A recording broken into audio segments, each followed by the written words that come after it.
Of course, who should I make it out to?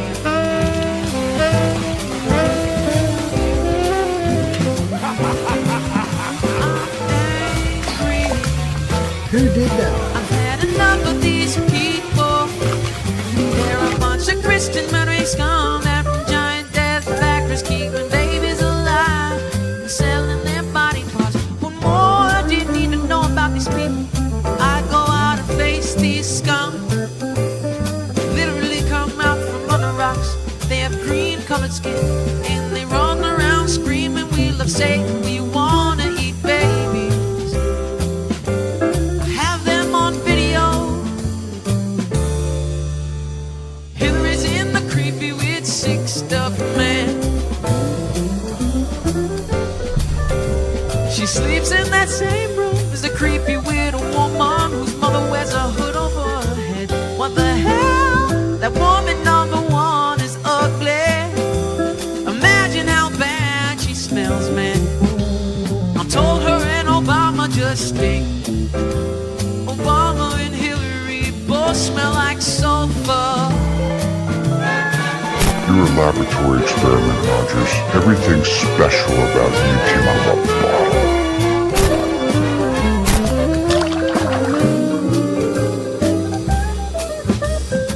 Little old vampire pot-belly goblins are hobbling around coming after us. My spirit gets close to that evil and I feel it go high. We're such self-centered crap. We don't even notice hell itself rising up against us. Millions of foreign people, the very worst time, and I'm so pissed. I'm gonna stab your daughter at the mall. I'm gonna stab your wife, your son. Ooh. We're gonna stab you with a butcher knife, and then the police chief is gonna say, "We love our Somalis, we love our Muslims. Oh, they're so good. Oh, they're so sweet." No matter how you may deny it, you'll always show your fangs in the end. It's in your blood, after all. That's quite enough. For those of you who appreciate this type of cinematic art, you will see the most startling scenes of their type ever filmed. But for those of you with heart conditions, or who are with young and impressionable children, we ask that you turn around in your seat or leave this auditorium for the next 2 minutes. Thank you. It's Easy Beats.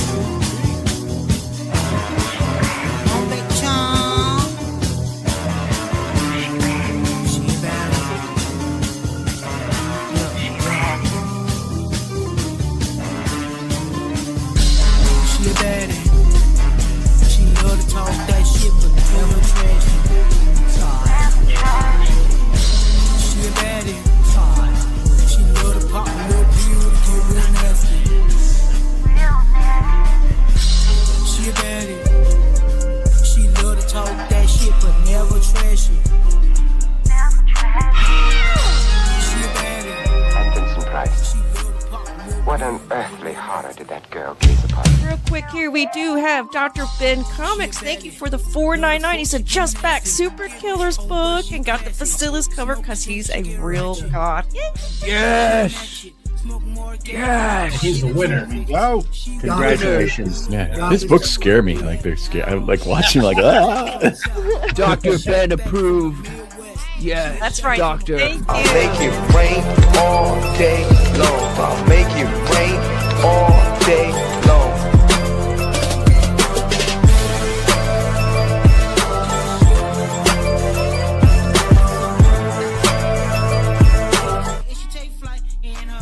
Thank you so much. And just to add on to, shout out to you for this. I just had some things to get off my chest. Shout out, shout out, shout out, shout out, shout out, shout out, shout out, shout out, shout out, shout out, shout out, shout out. Yada yada yada. Yeah, around here it's a Sunday ritual. It's become a Sunday ritual. 9 Sunday 9. And now we get to the part that's really going to ruin your day and what this is all really about. All right. Is this the part, my friend? Is this the part? Because you are impotent to do anything to my day. Again, just to state that this is what you are all about. Ruin my day. Oh, the law of it. So it begins. Go ahead. Okay, good start. Tell me what to do, D. When the album came out, you sent an email to my lawyer woman. Won't stop and this What is your werewolf problem, refuse dude? Remove such obstacles. That was insulting. And then one to me that was someone you must be in a deep sleep. Yeah, you should try being in my shoes, my friend. I found you very challenging, 'cause I don't speak retard, lawyer woman. Yeah, so what? Thank goodness it wasn't a man, because I have a vast vocabulary of insults. Fuck. God. Law! Lawyer woman, what is your problem, dude? That was insulting. That was challenging. Come down, ruin your day.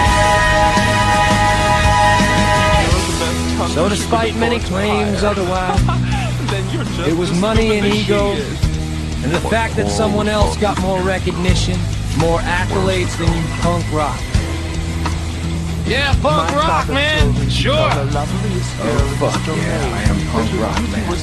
You are the Motley Crue, and I am the goddamn misfits all rolled up into one giant pulsating cock of magic. But now I see that she's just another stupid country girl who's forgotten to respect. No mention or understanding of the fact that Becky Cloonan created the image.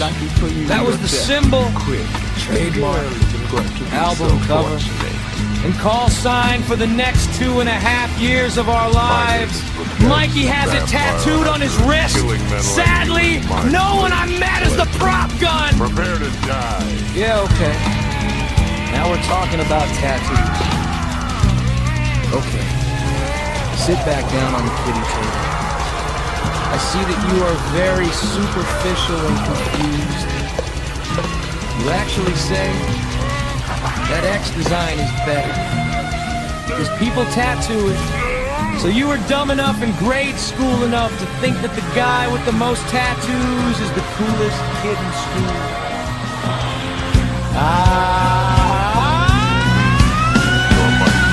It all comes down to this.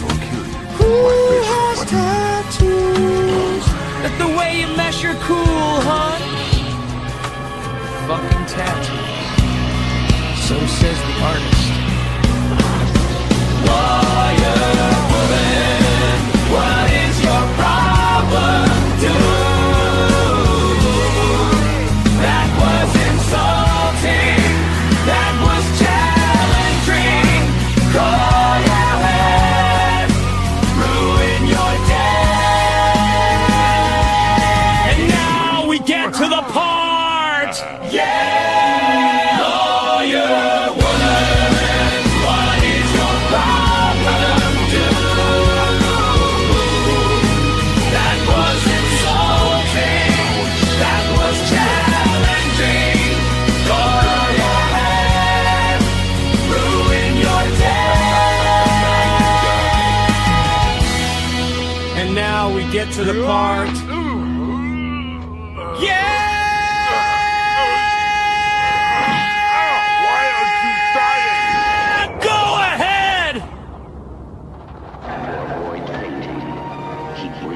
I see. He's a deaf peer.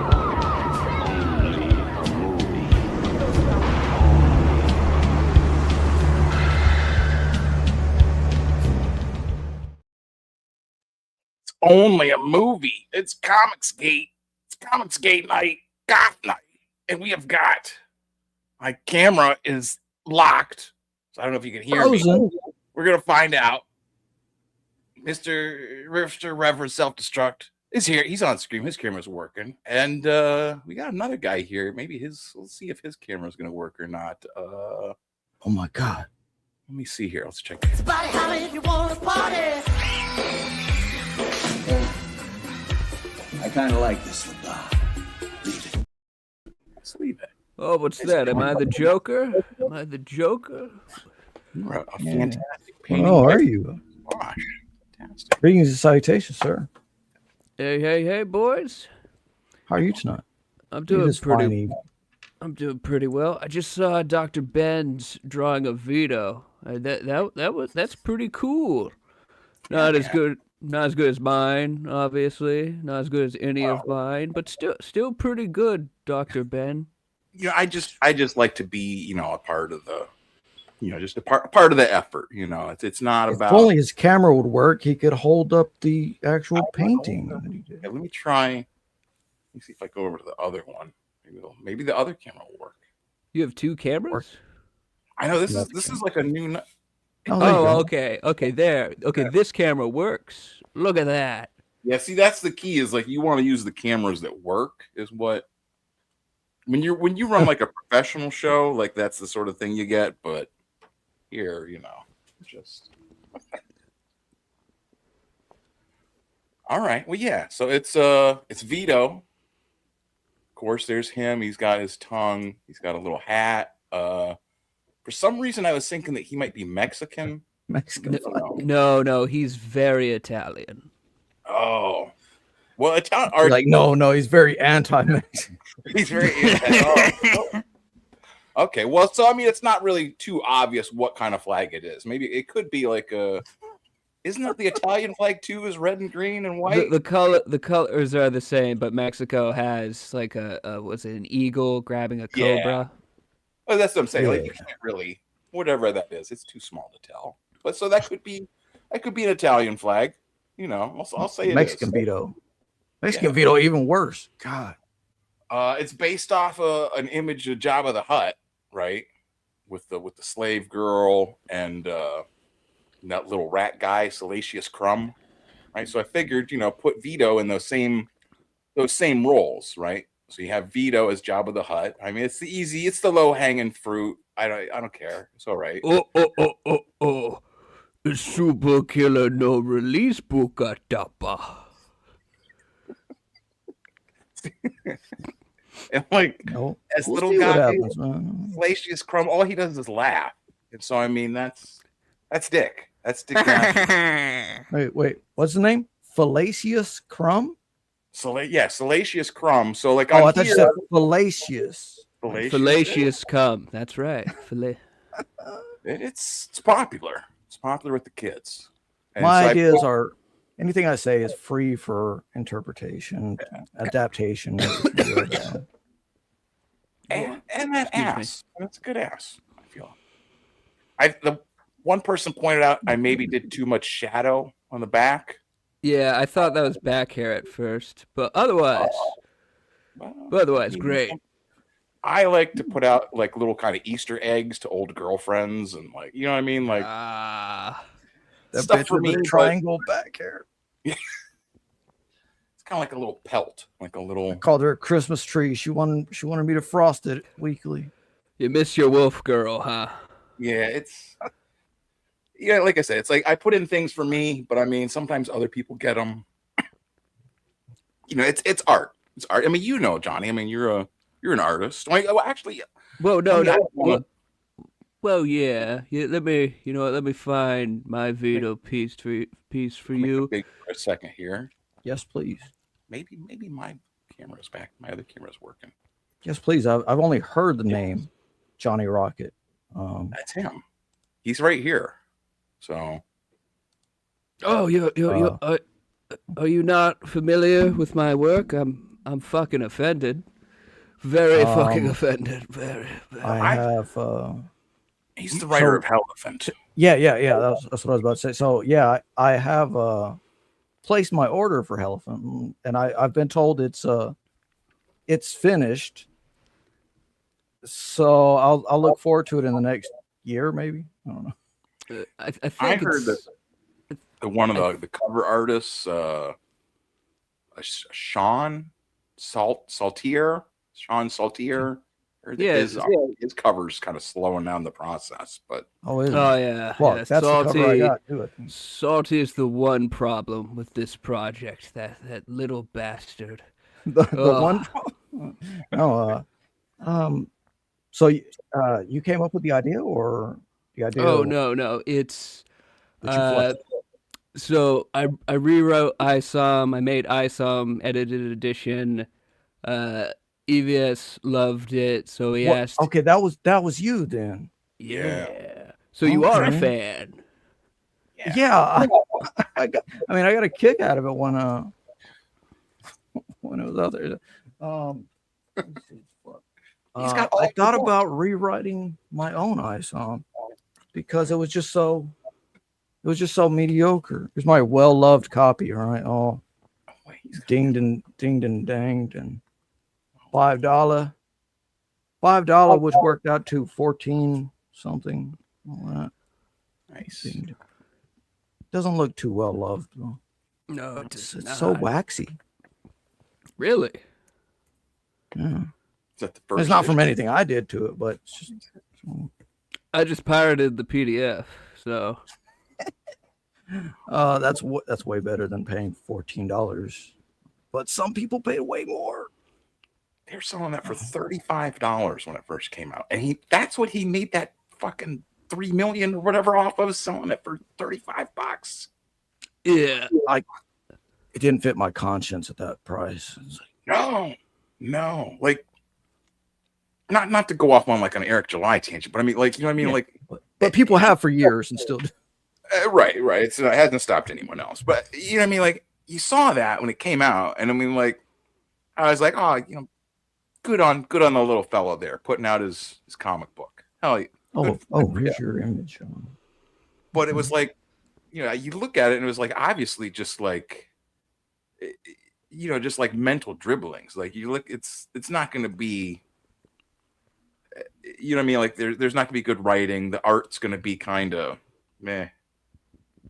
But like everyone was acting like it was just like, you know, like I'm not sure, Johnny. I don't want to make assumptions about your age or anything like that. But like when Image Comics came out, Spawn came out, Youngblood, these big mainstays in the indie comics world, you know, that was huge. I mean, this was a huge deal, and that's how like Eric July was like promoting himself. Was like, I'm doing this big thing. I'm not going to take the storytelling outlines from the SJWs. I'm not going to follow the, you know, like he was the whole 9 yards, and he just and it was just all just hot air, you know. But it was, you know what I mean, like you could tell that, right? But there were so many people that like it was like, did they buy into it? Were, you know, was it like your boy Zach calls them cultural war bonds? Was it people that just bought it to get back at the lefties? I mean, you know, it's such a I find it's a fascinating topic just because it's such a, there was a whole market that was their first indie comic, really, like so he thoroughly, you know, I don't want to say exploited that market, but yeah, exploited the market. Yeah. When when I first heard about ISOM and that he made 3.7 million, and like I didn't watch anything by him. I heard he had, you know, like a YouTube video where he complained about stuff being woke. So when I heard, okay, he's having his own indie comic and he's made 3.7 mil, I was like, oh, that's cool. I hope it will be good. What are the odds it's bad? Because like, if I was him and I got 3.7 million, I would hire the best artist and the best writer possible. And even also an editor, yeah. And he did not. A team of editors. He did not do that. No.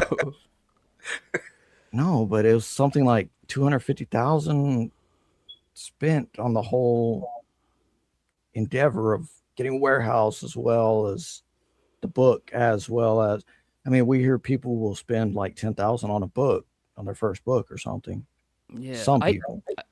I But heard it. I think I remember it went being like beyond. 250,000 for the warehouse a year. Like it's not just Oh, one it payment. probably. So like that's probably killing him more than anything. What has he made a warehouse video recently?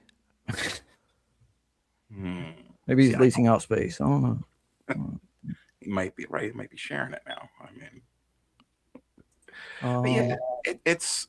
So that's what I mean. Like it's so where? How did you get into this then? You heard about ISOM and you started like were you already writing stuff? Like you had to have been fooling around with writing. You know what I'm saying? Like what? How did you get to like okay? I'm gonna rewrite ISOM so it's not just garbage. Like that. That's what I'm saying. Like where is this the first thing you've written? Have you written poems before this? Poems, Erotic novels?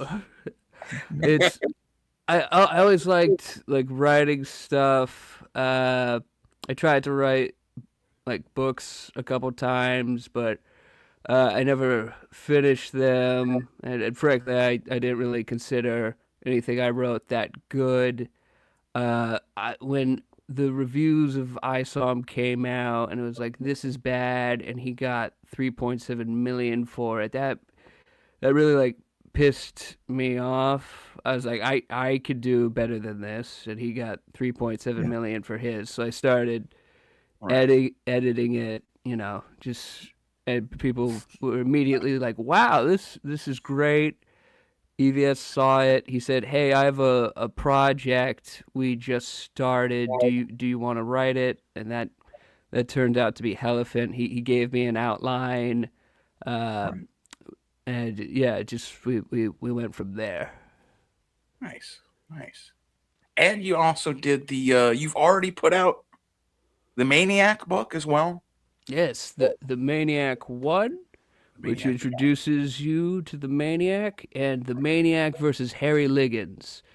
That Niobe Comics guy flagged the Maniac 1 campaign, and Indiegogo was silent. So I thought, I'm banned from Indiegogo. That just and they didn't give me the money, so that there's just $5,000 in the ether. So then I wrote The Maniac versus Harry Liggins, where he goes to Canada and he sets things right. Okay. That's not this here. This is the first issue. Yeah. I'm pulling up here. Okay. I mean it's the same character Exactly. in the Maniac versus Harry Liggins. Yeah. It's the same. The Maniac in there is the same character as in the Maniac issue 1. Yeah, I'm not at Evil Clones yet. We'll get there eventually. All right. Okay. So when was the Indiegogo? It was, I think I started it April 2025. Okay. And then, what was it? I think it got flat April. I think in May it was frozen because of Larry. And so I made a Fun My comic, but then Indiegogo did eventually reactivate the Maniac 1 without telling me. So it just told me, hey, it's back up like a month and a half later. It's like that's odd. But okay, give me the money, Indiegogo. And they eventually did. That's good. Now is this you drawing this too? Or no? No. I'm just a writer. I let slaves do the drawing. Fantastic. I was gonna say you gotta like let other people do. I pulled up his drawings actually; they're not bad. Yeah, put them in the private. Oh yeah. Here, let me put the. I think. Yeah. 2 more entries for me, Ray. There's Vito. I feel like I should kind of in your style, Dr. Ben. It's Jabba the Hutt type, right? Right. Yeah. People look at And Vito. he's, and they think what is he Jabba. doing here? He's tearing the door off a daycare. Now, why he's doing that, I have no idea. Your guess is as good as mine. I feel like I should. It's uncanny. Yeah, that's a good response. And you uploaded this before I did. Yeah. So I think I should sue you. I'm gonna say I feel like I should just. I Well, feel like I should Dr. Ben didn't add any small children or anything. Right. Well, yours is more. It has like a sequential aspect to it as well. Right. Look at that. Wait, is that you? No, that is. So there's this other guy. Oh God, well, what does he look similar? I'm switching between screens. Yeah, I'm sorry, but I forget his name, but he has his own webcomic called Super Killers, which predates Vito's Super Killer. It's very it's the world's weird. Okay. It's like you write things. I was discussing this the other day in the issue of the first issue of From Hell, right? They were complaining the beginning of it that the guy that was an alleged psychic in the Victorian times in the Jack the Ripper case, right? The psychic, he said that he had made up all the things that he said that he had psychic visions of, right? Like, oh, I have a vision, the cat is dead, it's over under the bridge, and then they went and looked, oh, there's the dead cat, and he had these little psychic visions. He'd see things and say things, and he's like, I made all of them up. He's like, but nonetheless, they still happened. They all came true. He's like, I made all of it up, but it all came true anyways. I think he killed the cat. That's probably, that's the easiest way to get out of it. Is like, that's a vision. You have here. But that's one of the things I've heard with writing is that when you write a story, it can almost kind of go into the real world. You know what I mean? Have effects on the real world.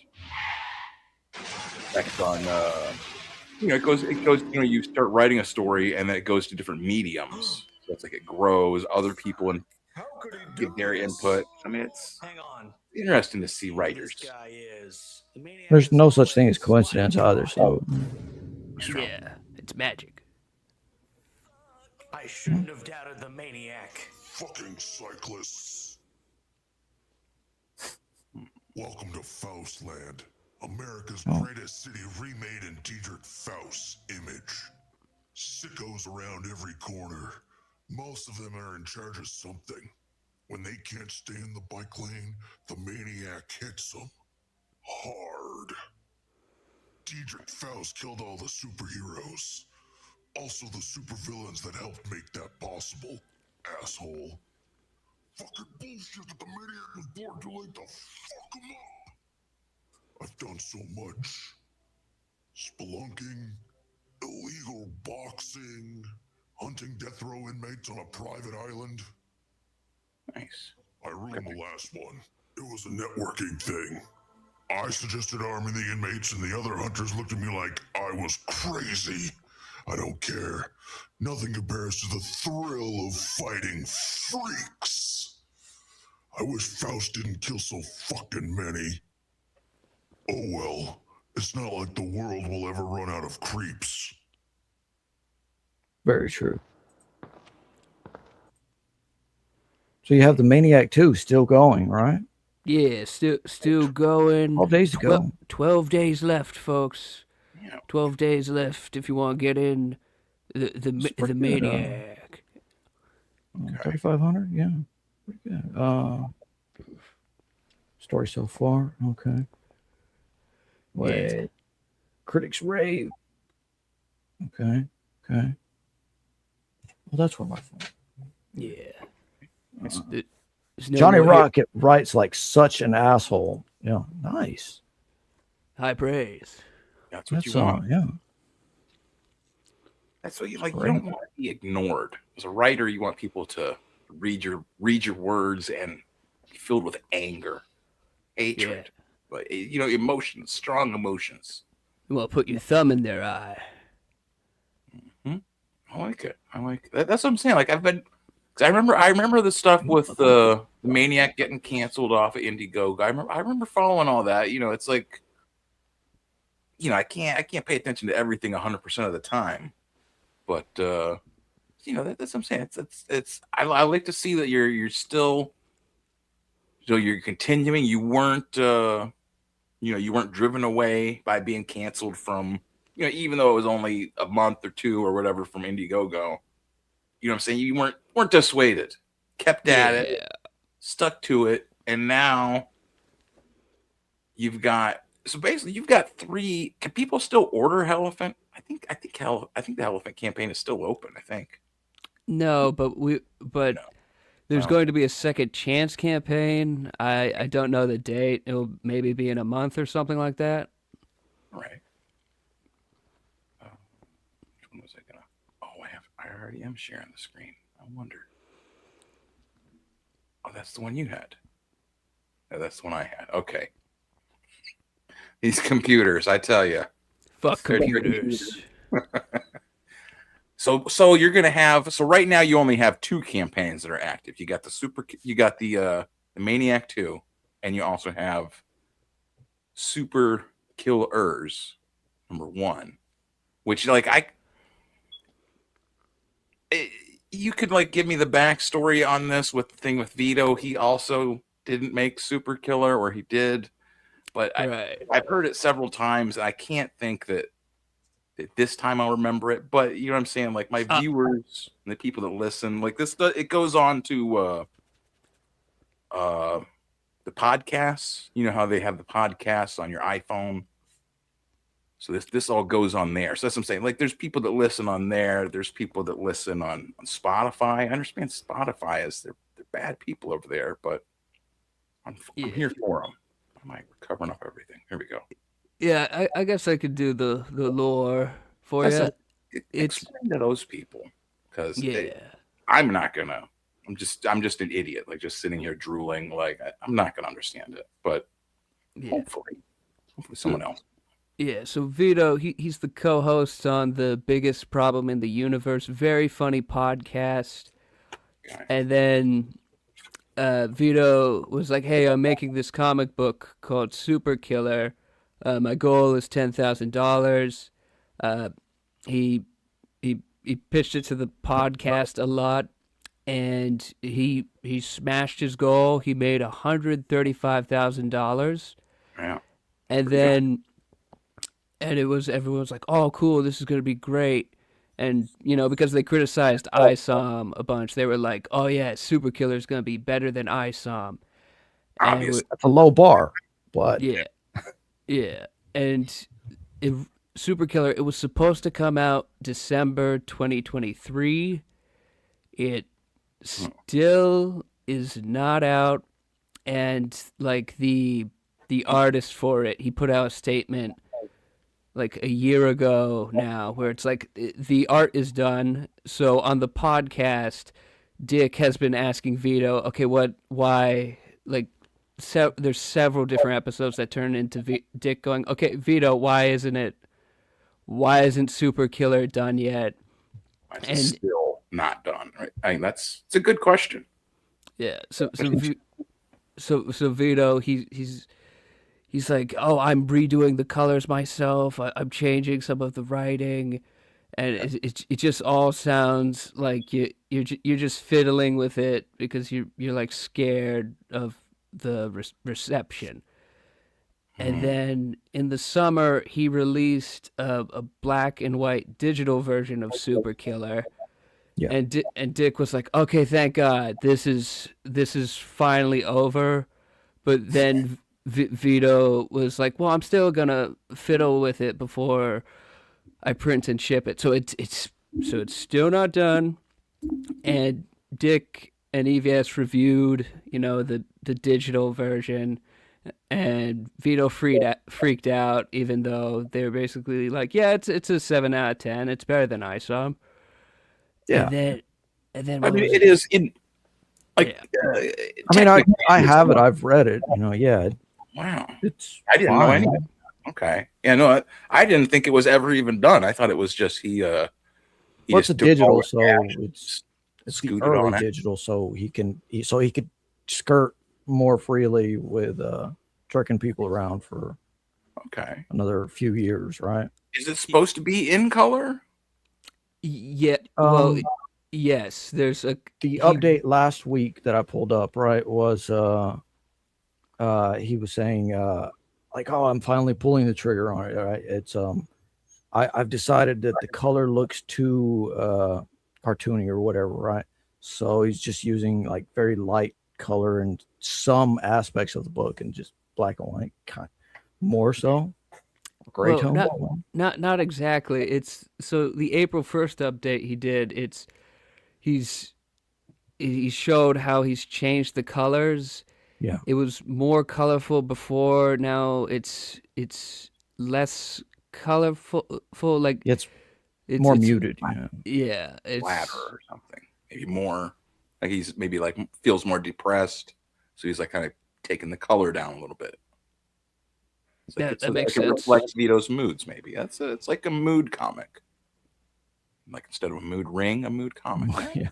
Okay. It changes with how you feel. Yeah.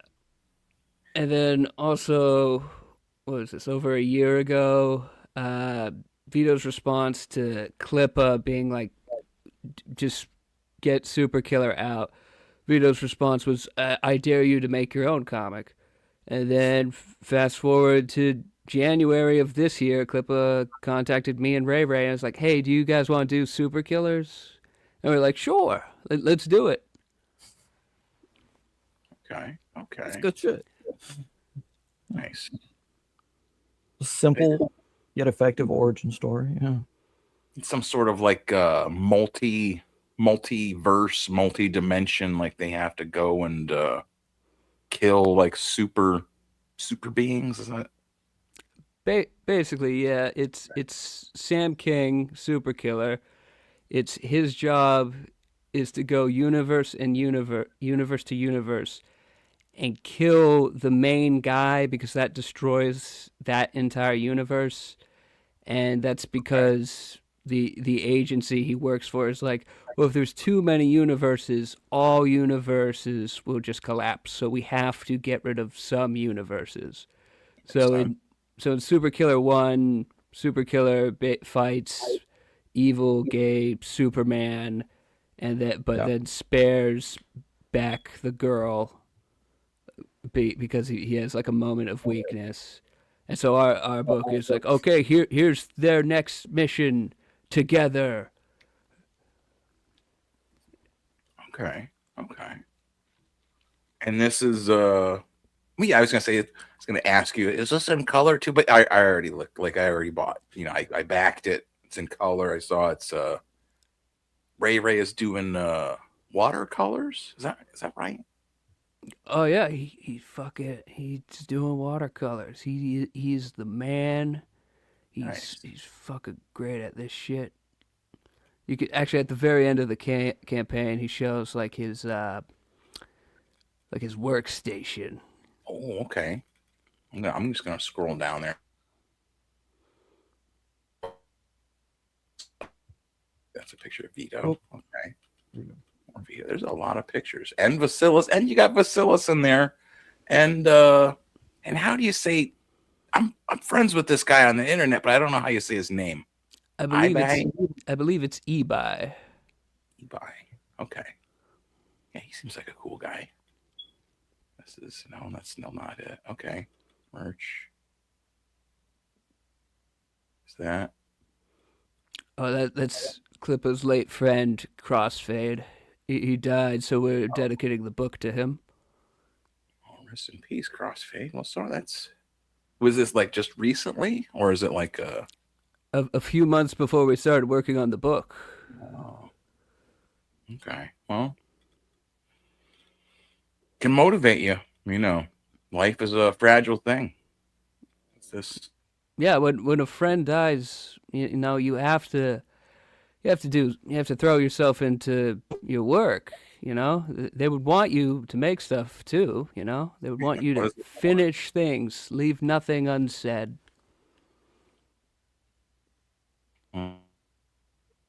Isn't that fucking crazy? He uses paintbrushes for a comic book. That's wild. Scoop it a little bit closer there.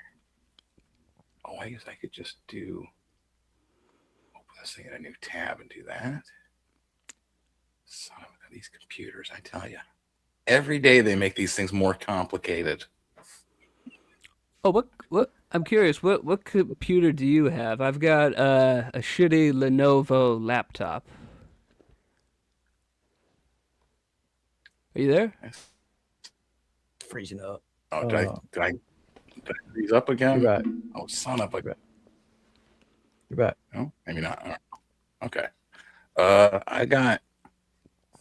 go big real quick. I won't go big. I've got that. Whoop.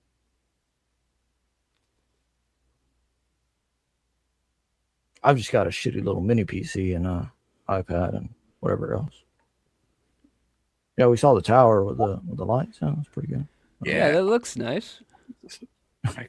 Son of a, what the fuck? It looks like a computer. Yeah. I know. Now it's just me. Hi. There we go. Perfect. Okay. Jesus. What did I do? Happens sometimes.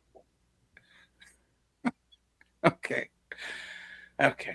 Yeah, no, so that's what I'm saying. It does. I looked at it and I thought it looked like a good book. I liked you guys had like a lot of good energy about it. Like about you on Katie the other day. Like, and then like on others, like, you know what I'm saying? Like, you guys have like a good just seems like a fun book. You know, I'm excited to see like what, you know, and what exactly, what is like a co-writer or like an editor or yeah, you could say that he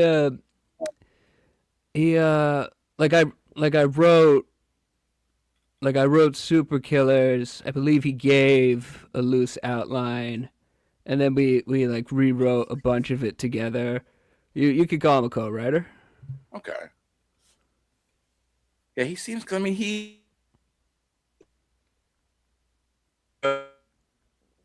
like he writes rap songs, or at least sings rap songs. I assume he has some kind of input into the writing of them. And I always got the impression that he was the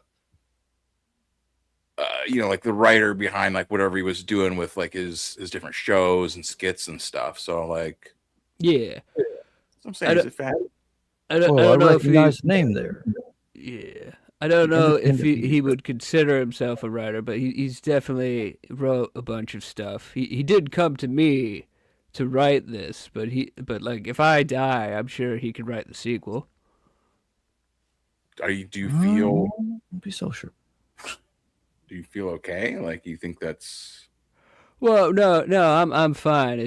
But you know, it's just that like his buddy died a few months ago, so you know, we have talked about like what if one of any of the three of us died, and we're like, yeah, no, we all agreed we can continue doing the project with you know.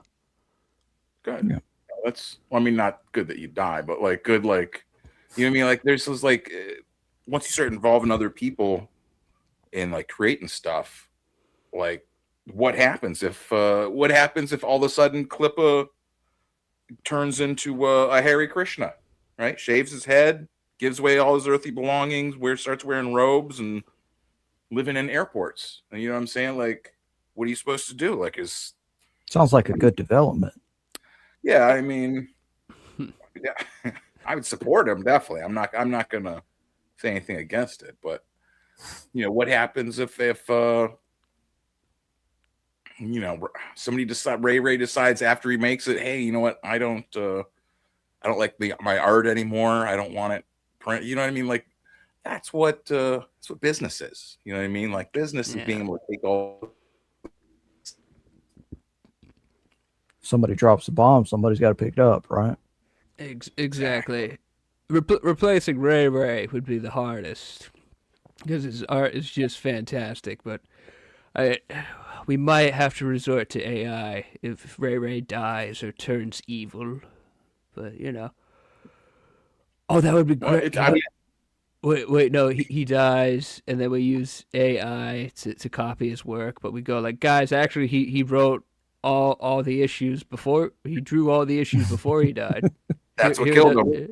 Yeah. He worked too hard. He worked himself to death, and we have 47 issues left. Oh, we just discovered another 3. Yeah, so that's he would even want 50. these printed too, is the thing. Like that was his life's work. I mean, these are like noble intentions. You know what I mean? Like that's the sort of thing. Like, and you just launched this, what, like a week or so ago? Started on April 4th. So yes, that's about a week. And like what's I'm not trying to hold you to a schedule, but like for fulfillment. Oh, well, we're planning to ship July 4th, 2026. American shipping is free. Okay. And I believe the plan is the book will be done in like May, and we'll do like last minute tinkering then, and then you should get it by July 4th. This is good hustle then. Yeah. Fantastic. And the really cool thing is Ray, like when we're talking to him, we're like, you're sure you could get it done in time? He's like, oh yeah, absolutely, bro. It's depending on my job, I can do like 1 or 2 pages a day, and it's like that's amazing. Hell yeah.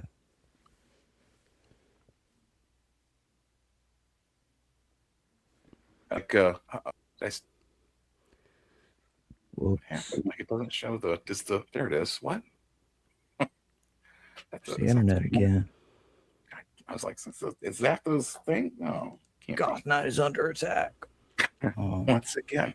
Do you think that this could like possibly how do you think like Vito? I don't, is this gonna like kind of show him up, you feel? Do you think this might kind of light a little bit of fire on him to get Super Killer out, or is he gonna feel I don't know. Is that something? Does that even matter?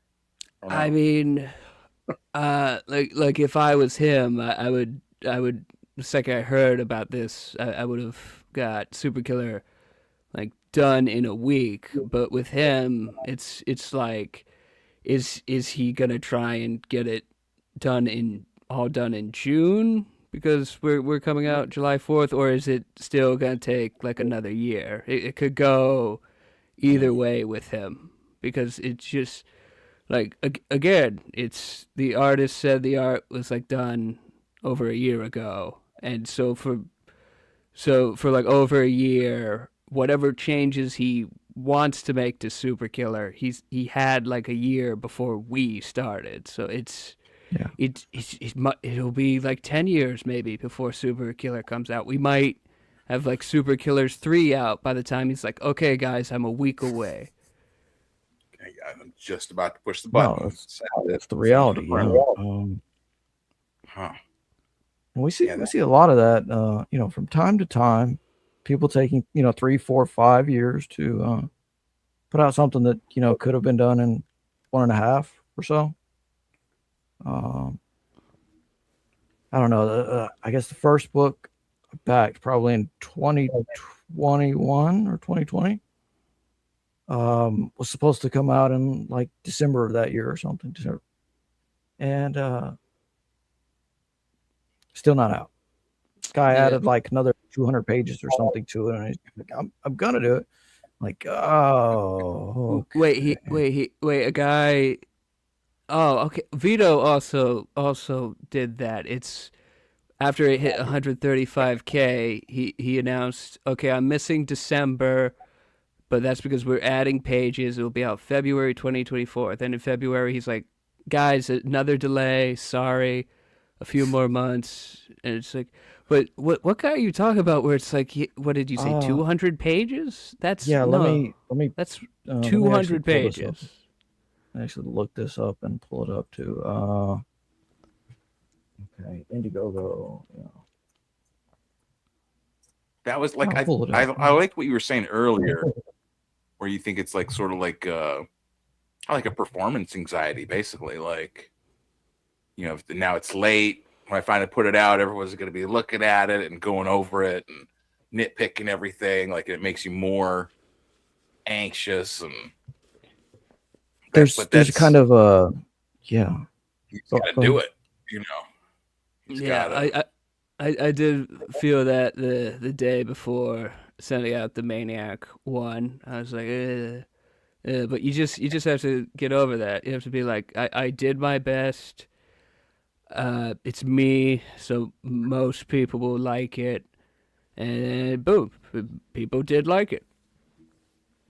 There's a big reluctance in people, like a kind of they want perfectionism, or they want their idea to be perfect as it is in their head.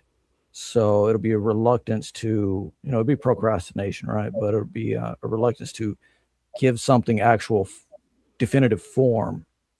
So they'll just hang on to the idea, the dream for years and years. And I like once I read something about that, I'm like, yeah, I'm doing the same shit. Fuck.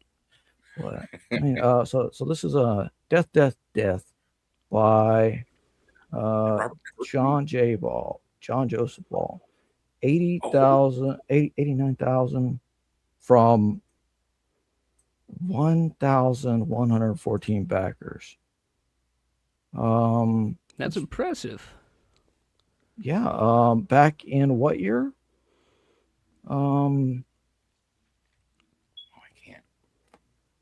I don't even remember Indiegogo, man. How the hell do I find out what year? Awards. Yeah. Supposed to ship in December of 2022. So. Oh, okay. So. Okay, so almost done by. Yeah, so he's a year farther behind than Vito, and it's. Does he do updates? Like how many 120 updates? comments. Yeah, let me look. Updates, 34 updates. Last update was 625. Oh, okay. So things are moving good. Are they moving good? They're pretty good. Not really. Doesn't seem like it, but shucks. I like the guy's line art. I like his Why did he add 200 pages? Just release a short. If you hit the jackpot on a short book, just release the short book. Let the second one be huge. If you feel bad about getting so much money, fuck. He just wants to only do one book, so he just wants to really pack it full. Okay, well then treat one 94 book pages and left then to color on February 2025. 123 left to letter and sound effects. Yeah, this is a first book back. I mean, it does look cool, but it's like, man, you really should put out like the first chunk of it, I guess, if you're gonna be late. Has anyone actually received a refund? How do I change my shipping address? Request for refund. Can't change my shipping address. Request for refund. Yo, I have moved since I backed this. Yeah, because it's been 5 years since I backed that. And I kind of want a refund soon. Send an update, please. Refund. This guy actually around the time of the Dungeoneer thing, he was in one of these rooms or something, and he I guess was, I don't know, whatever. But he closed his campaign down, right? And like no more refunds, no anything. If anybody wants it, you could, send like PayPal money, I guess. But it's still not out. So man, this is 2021. This is fucking mental illness to turn a victory into just you'll get it. Yeah, just get what you get and you don't get upset. Yeah. Like the less money you make from it, the longer it goes on. Like the less you can even be like, it does look neat, but yeah, looks good. When is it coming out? Does he have any pictures of the colored artwork? Yeah, Colors. some. Yeah, there you go. Oh, that's pretty cool. It's reddish, but I mean that almost looks like Geiger almost in a little bit with where it's colored, but it's really detailed. Yeah, that's the huge problem. Is this is awesome, man? You could put out a second one and a third one. Just put out the first one like now, man. This looks good. It's cover. Oh, and it's in a color, black and white, and manga size as well. And I'm like, yeah, hell yeah. But that was back in 2021, and you wait for stuff for so long, and you're like, the enthusiasm just drops down to nothing. Yeah, you tell the author like, yeah, I'm patiently waiting, and they like your comment, they follow you and whatever, and then they unfollow you or something at some point. They start unliking comments. Like, what? Probably. I don't know. Really? You're unliking. Oh, here's a good one. Let's see if I can zoom in. Oh yeah, see, it's crazy detail. All these cogs and those little guys inside the eye. Wherever else. Anyways. Let's just there's plenty of late people. Yep. Mental blocks, It happens, but like when you get to wait a second. When we started, hold on. Let me pull. We started. It was at 66 backers. It's now at 67. Fuck yeah! Thank you, boys. Thank you. I'm taking it. Thank you, Dr. Benz. Thank you. You're a hero and a patriot. Thank you. I like I said, I just want to do my part. It's and that's not my book. Oh, what you know what? Actually, what is your book? I didn't really do research, unfortunately. Oh well, I don't. It's a personal favorite. So where is my book? Really hams my biscuits. It's let me pull this, but we're gonna come back to that because I forgot about what we were talking about earlier. Let me put my guy over here. Blue, okay. So yes, that's my comment. It's Van Piglet. Oh, okay. Oh, I have seen that on Twitter. Yeah. Everyone liked it on the. I put it in for the cover contest. I'll flip my camera over and show you the insides. Quick, get out of the way, Vito.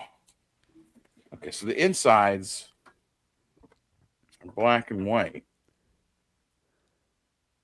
right? Ooh. And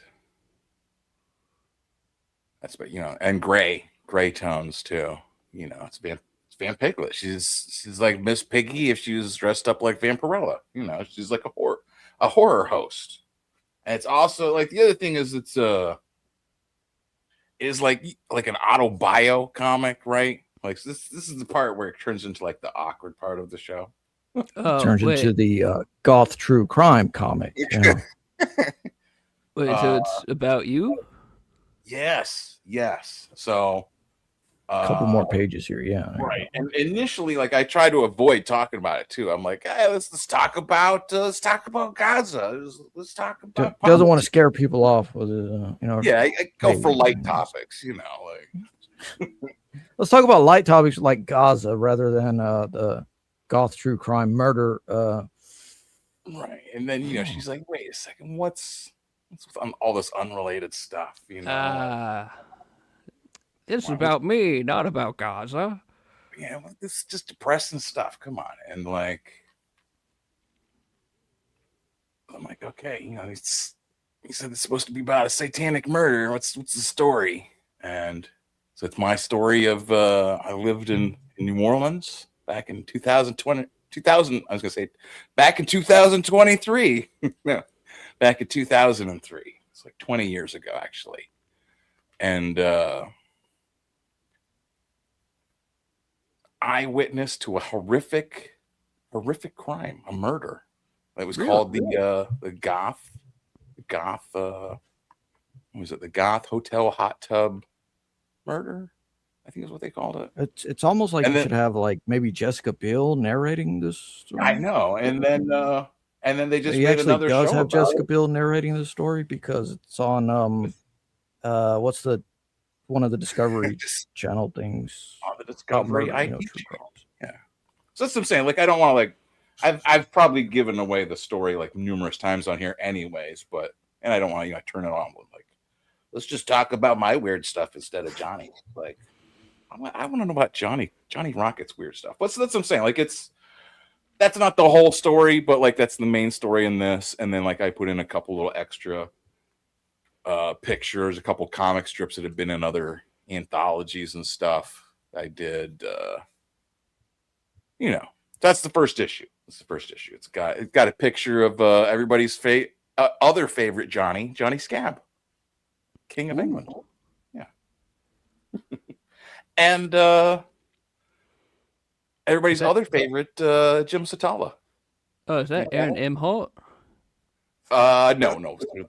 Oh my God! I'm gonna tell him you said that. That's BTM Reviews. That's Dave from BTM Reviews, right there. Oh. But that's what I'm saying. Like I try to turn it into. I got stuff about the Cleveland Torso murders. It's a goth true crime comic. Like it's true crimes. Van Peglet kind of introduces them. It's gonna be better in the next issue. But yeah, that and what else do I do? And I do illustrations for the Ripperologist magazine, which is an academic magazine out of England that's all about the Jack the Ripper crimes. Oh. It's printed twice, or they don't print it. It's just digital, but they're up to issue 175, and it comes out twice a year. And I get to call myself a Ripperologist, and I send them, try to do like old timey looking drawings of like, old bobbies. Bobbies is what they call the policemen over there in the old country. Oh, you little scramps, have you seen the Ripper around? Or box your ears if you don't spill the dilly. So that's well, I can give you a little. Take to the next one. I just sent these to the editor.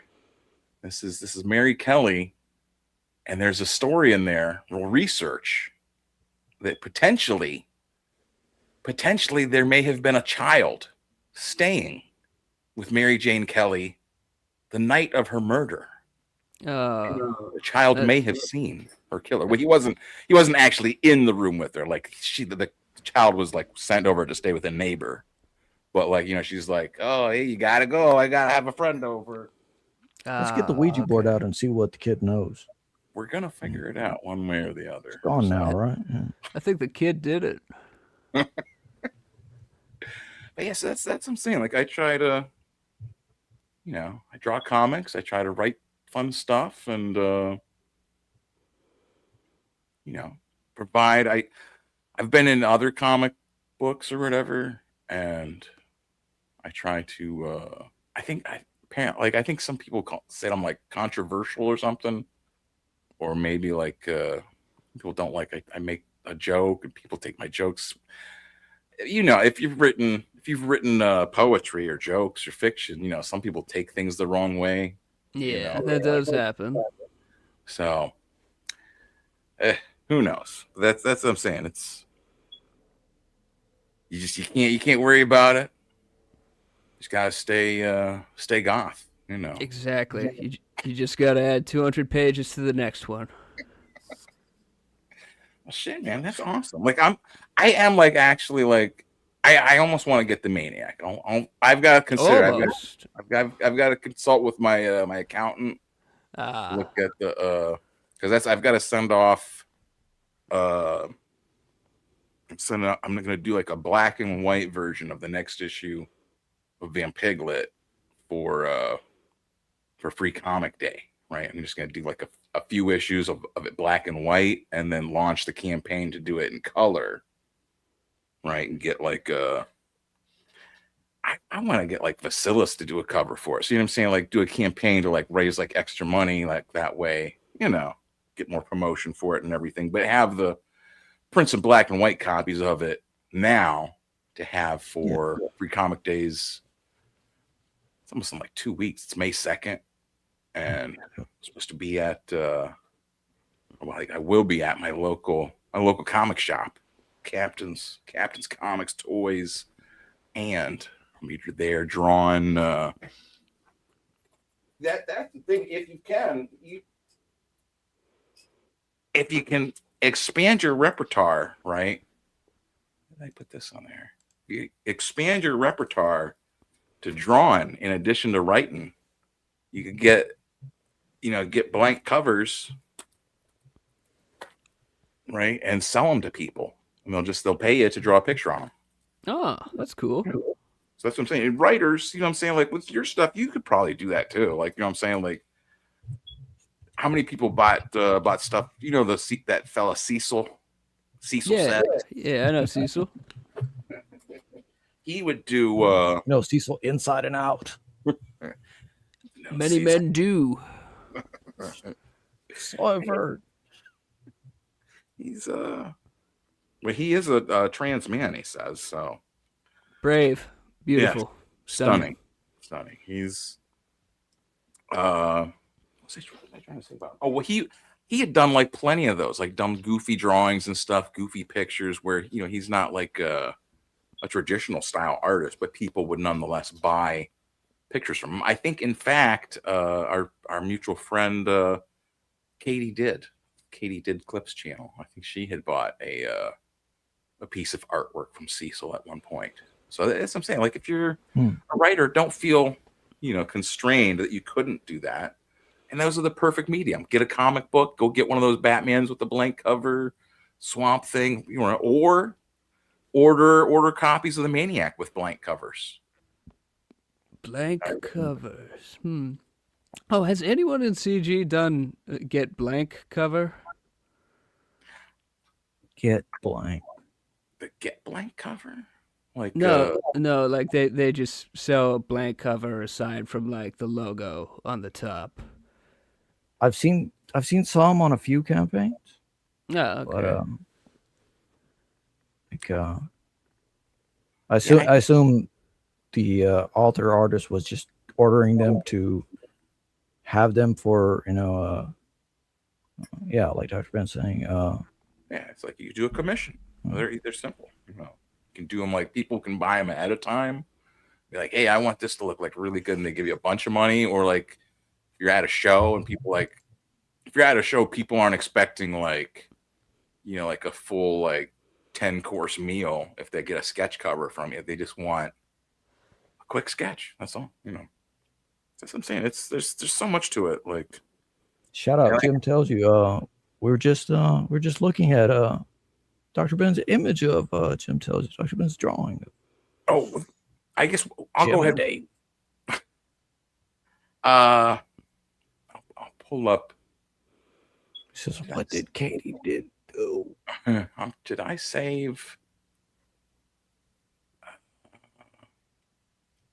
I'm not sure if I saved Liam's. We do have to bring this up since we do have you here and we are current. We're up with current events here. Are you aware that Liam Gray has made an offer to potential backers of his comics that if they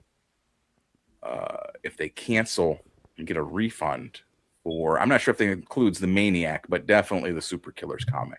Yes, I've seen this clip. He said, like, refund Super Killers, prove to me you refunded it, and I'll pay you 80%. Liam, I don't think you have the money to do that, but thank you for that wonderful ad for us. Well, so I mean that's this is See, what I thought he was saying Super Killer but it's super killers he was targeting, right? Yeah. Why just is it just because it's him, or I mean, Klippa has insulted him. I've insulted him. The podcast I often appear on, Ministry of Dude. Like one episode we had like a bunch of clips of him being crazy, and also '90s documentary on him. And since then he's not liked me. Touchy, but some guys are like that. But Oh, nobody is like Liam Gray. He is special, and don't you take that away from him. Well, so that's, you understand exactly what I'm my question here. This, and I don't want to suggest, like, I don't want to say that self-destruct, Reverend Self-Destruct here is considering what did Katie did do. I don't want to suggest that Self-Destruct is considering refunding his book from you. Or I couldn't even say if he bought it or not. But like, what would you tell someone if they were considering this? They saw Liam's offer, and they said, "Well, hell, I'll back it. I'll back it again, but first refund me so I can get the money from Liam. Give me proof of refund." I did that would be genius. I approve of that 100%. And let's do that in mass, all right? Let's bump those numbers up. They'll go down, then way right up. back up. So I what? started this campaign against these guys, but their numbers have only gone down and right back up the next day. It's weird. Turning it back around. What the hell? So that's what I'm saying. What is your pitch to someone then in that position? Because now they've already heard the first pitch for the super killers, and they bought it, right? They bought the pitch. They plunked down the money, said, "Okay, sign me up." And now they're waffling. Liam Gray is over here in their ear, climbing onto their shoulder. "Hey, I'm gonna give you a whole bunch. What do you want? What do you need? You need a hand here? What do you want? Come on, I'll help you out. Just cancel your book." So you know what I'm saying? Like, what could you tell to someone? And I hate to put you on the spot like this too, but also, I mean, these are the real kind of situations you face being a comic book creator. I mean, this is the real world. This is what happens. Well, yeah, look, money is great, but it's temporary. Super Killers is forever. When you hold Ray Ray's art in your hand, you'll be like, "Fuck, I should have paid $100 for this." You can't put a price on perfection, but we have. Super Killers is $35. Nice. Well, how much is shipping? American shipping is free. Free shipping to America. $35 in free shipping. I mean, that's a lot of people have, like, the book is 20, 25, 30, 35, 40, $50. And then you got shipping on top of that. So that, it's shipping turns a lot of people off. It does. Yeah. Free shipping. I like that. That's a good. Okay. And what is sorry, while we're on the topic of shipping, it's Vito at one point said, "You guys are going to be charged actually more for shipping than I originally thought." Yeah. It's like, "Man, why?" And people are like, "Okay, I forgot I bought this. Could I get a refund?" It's just, man, what are you fucking doing?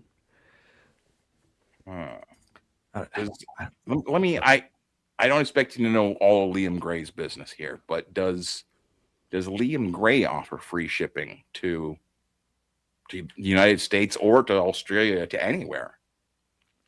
I don't think he does. I think we might be the first people in this space to do free shipping to America. I'm pretty sure. Another first. That's what I'm saying. It's an attractive campaign. I mean, I can't. Yeah, look here. I'm pulling up his thing here, and his video is unavailable. That's not doesn't look very good. Okay. Pull up his thing. Yeah. The story or the I have no idea. I don't even know where it would say like how much the shipping would be. You'd probably have to back it. It's not saying anything about free shipping. Rewards. Yeah, I think it's just gonna, and like I said, the video's not right there. Very nice shades, by the way, Mr. Rocket. You know that you know what? The future looks bright, doesn't it? Too bright. Gotta put my shades on. Oh yeah. Well, I do, I use the camera. I use the camera in here. There's the light on the camera, and like if I stare at the light the whole time, like I can't even understand any of these. Side B, side A, side like none of this makes any sense. Lowest price in the last 30 days. This just seems confusing, like, and comparing it with the Super Killer campaign, with the Super Killers campaign, I'm sorry. There's not a comparison. I mean, that's crazy. I mean, that is literally just crazy. Like you're looking.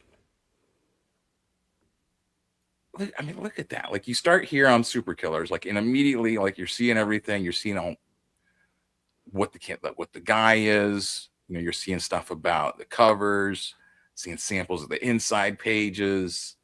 Seeing is that censored on her? Yes, it says it's not porn over her nipples. Oh, okay. Well, it's artistic. It's not porn. It's not porn. That's right.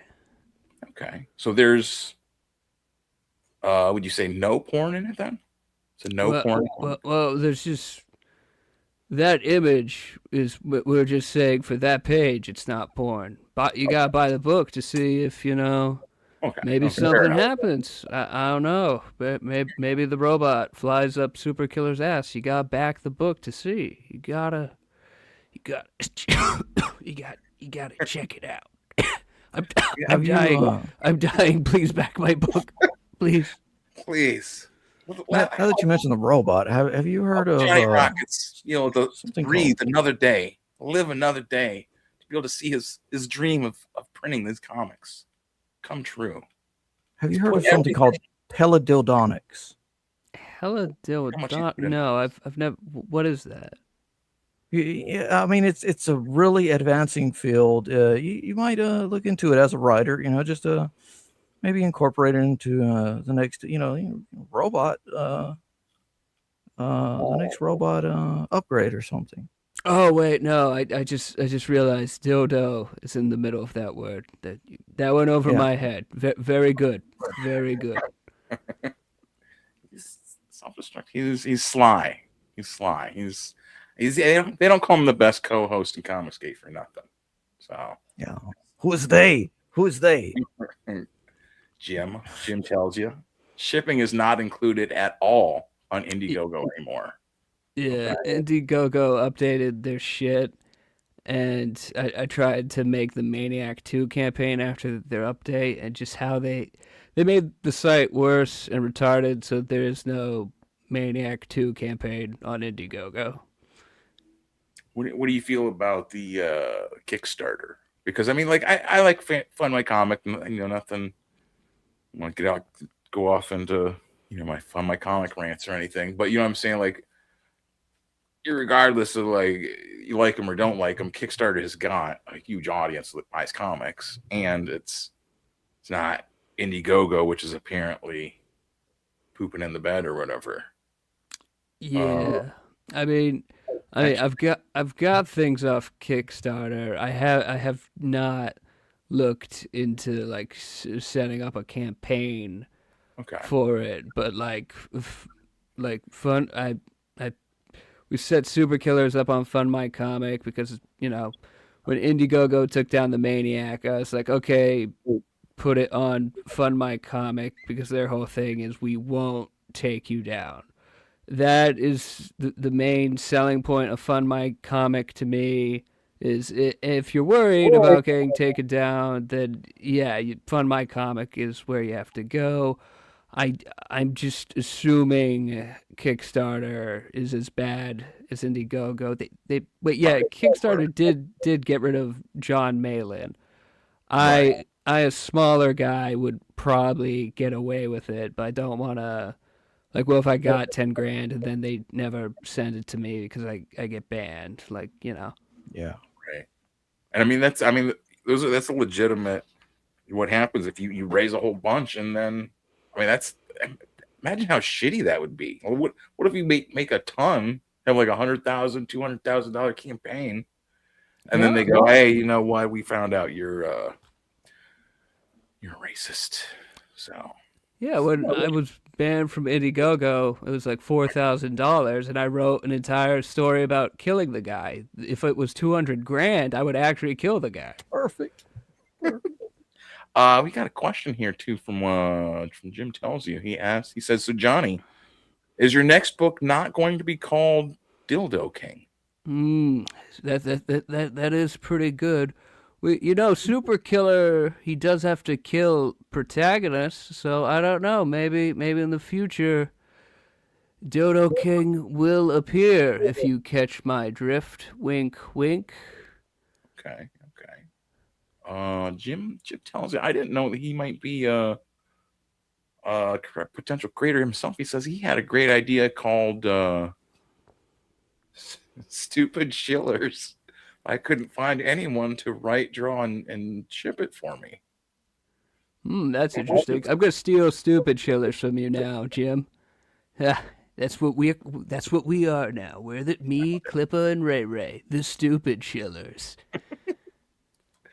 See that's like I said, this is I just like to play my part. I just like to help people out. I like to be here. What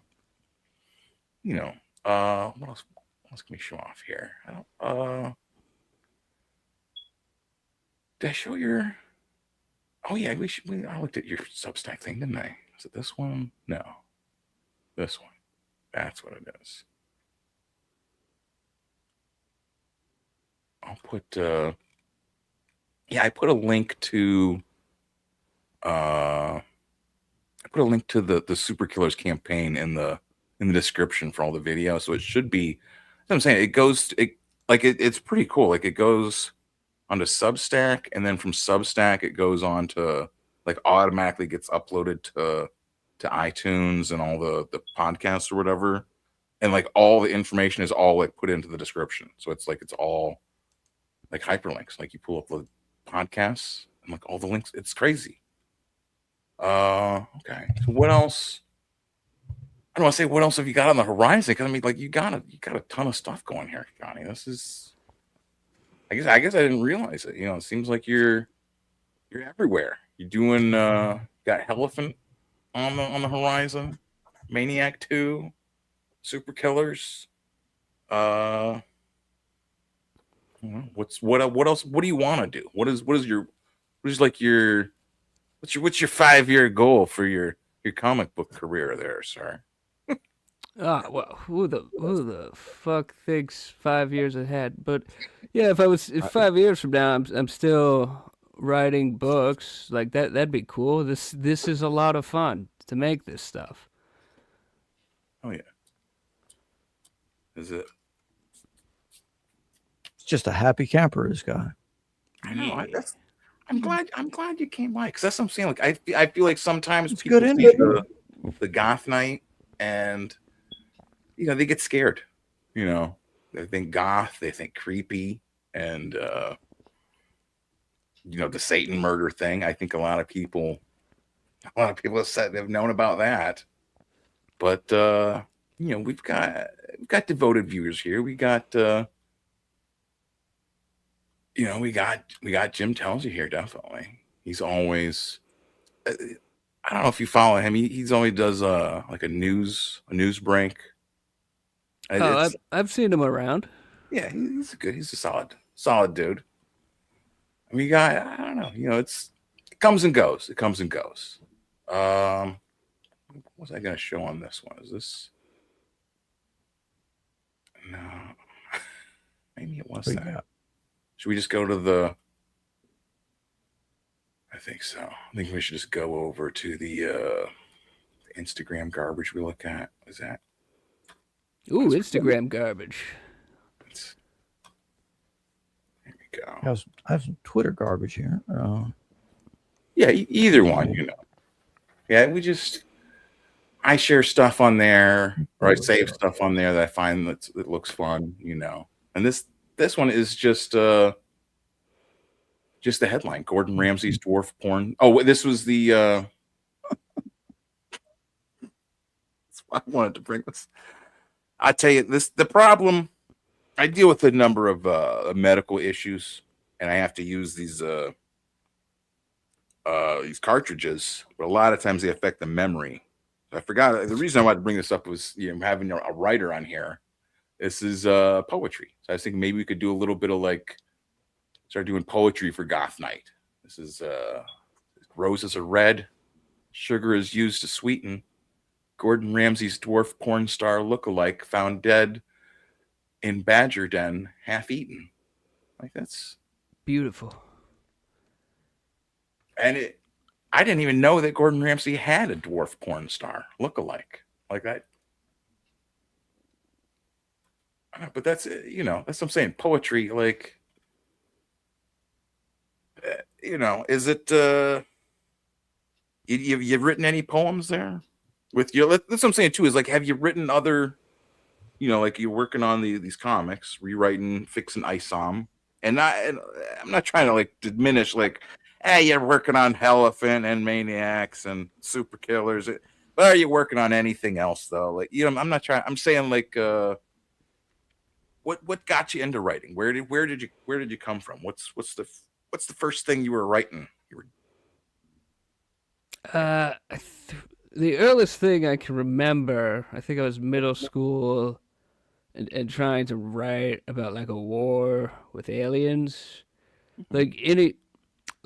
throughout school, you'd get creative writing assignments. Then I would do my own for fun, but I wouldn't how old was I? 20 or something. I tried writing two actual novels at the same time. Then that I didn't end up finishing either. Then during COVID, I tried to write a book again, but I didn't finish that either. It was just ISOM edited edition was the first time I was like, okay, I'm gonna finish this and put it out there. Okay, so that's actually kind of cool. So that's where it kind of finally something about it kind of clicked or something finally.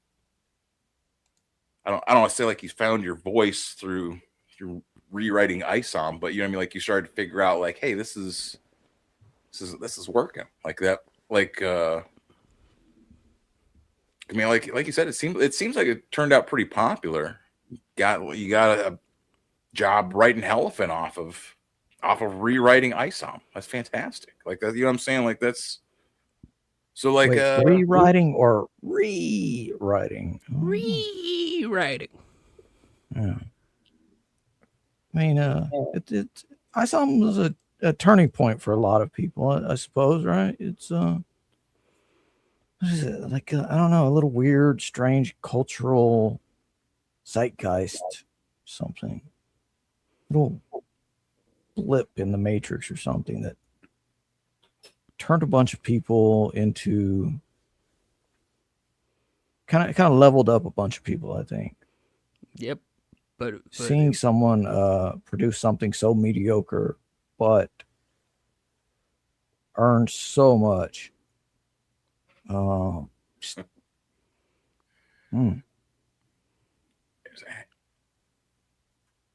Oh no, not that. I was gonna say this guy, kind of it. One of the things I noticed with ISOM was and I usually don't like to talk trash on fans or readers, but this seems kind of like one of the guys that you would find getting ISOM comics, right? and I'll come back the leader of the pack. To the waitress at Applebee's, tips are earned, not guaranteed. If anyone can write me letters of support to the court claiming that I'm not crazy, it would really go a long way. Message me. If there's one thing about me, it's that I'm not to be fucked with. My ex-wife has people following me. I know it. I will be reporting this to the police. The devil whispered in my ear that I'm not strong enough to withstand the storm. Today I whispered in the devil's ear, I am the storm. Seeking legal counsel for the spies my ex-wife has sent after me. Inbox me if you can help. You don't want to see my dark side. That's when the demons come out to play. I believe my ex-wife has hacked my AOL account. I will be contacting the proper authorities. Best revenge isn't success. It's the silence she hears whenever she realizes what she threw away.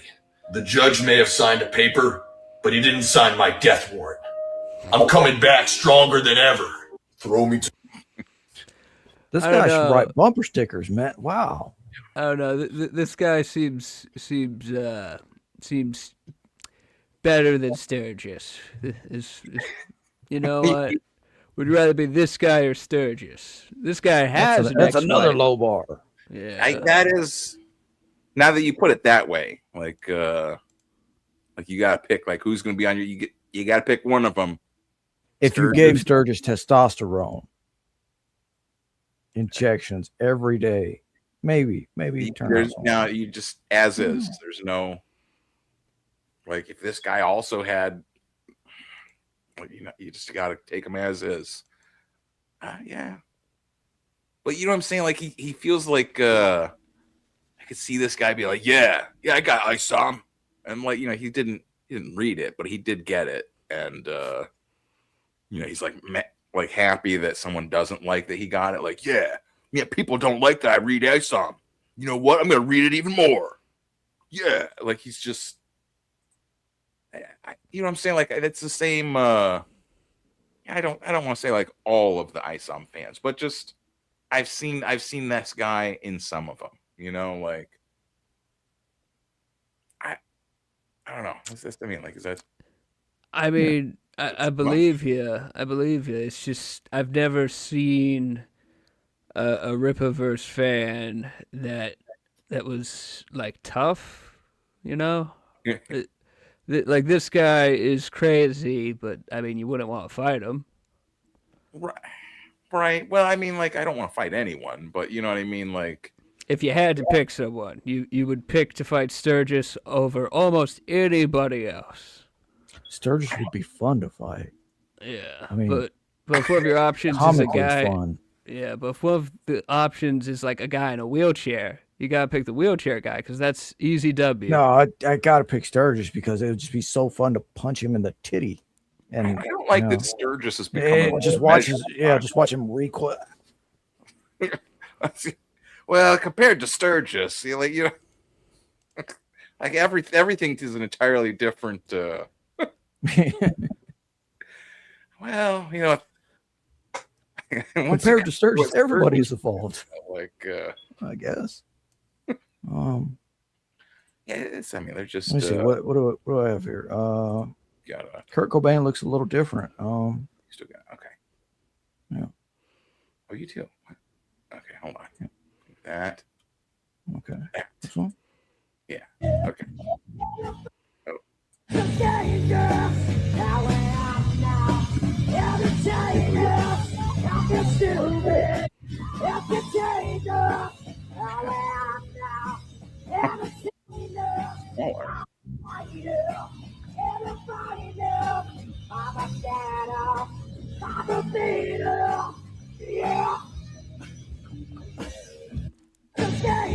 Got a long day.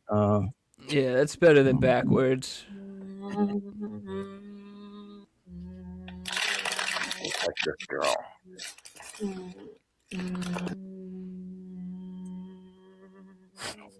put us over here. I believe that's CC Rose. Cecilia Rose. Wait a second. What if we're? Oh yeah, see, we're covering. Wait, them up. yeah. Let's cover her tits up, Dr. Yeah, I was thinking. There you go. It's not porn. There we go. We're just really close to him. Okay. That one. Wow, we a little pop. And she's a billionaire. I like that she's because I've seen these videos with the hydraulic lifts or hydraulic presses or whatever.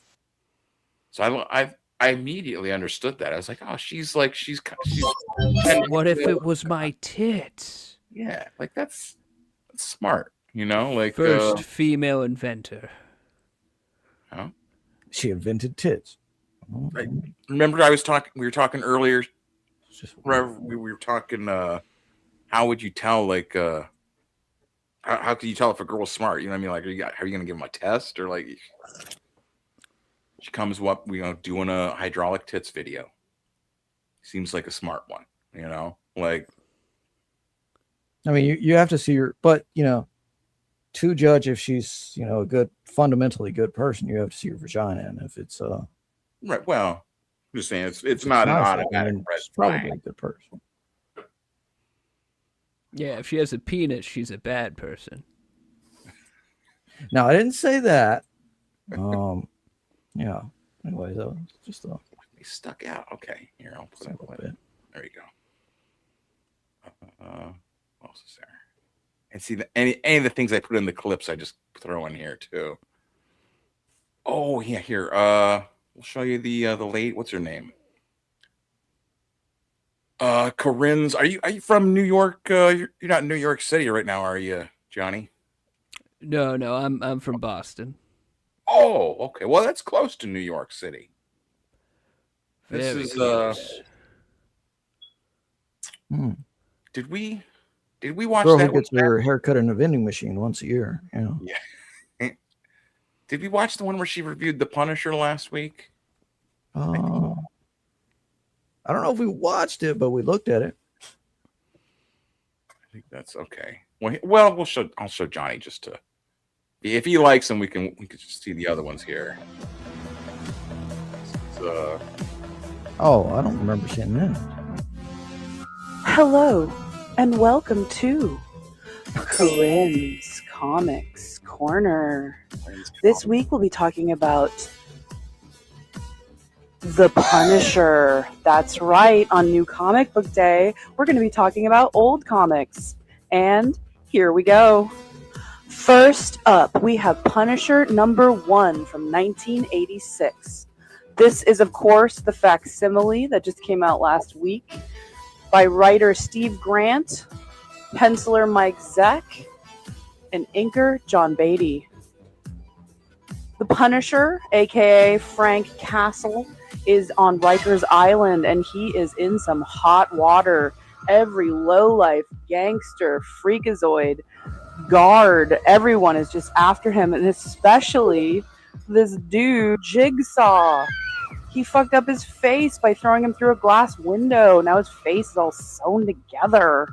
That put a lot of people in a bad mood. This was so damn fun. Watching the Punisher try and get himself out of this jam of everyone and their mother trying to murder him in Rikers Island, of all fucking ungodly places. Holy shit. All right, folks, this is my entry point. This is what sparked the obsession. I wonder what she smells like. Oh. Excited. I thought I had my Punisher comic right here. I can't even find it. I got all flustered. I don't know where I put it. I have that comic.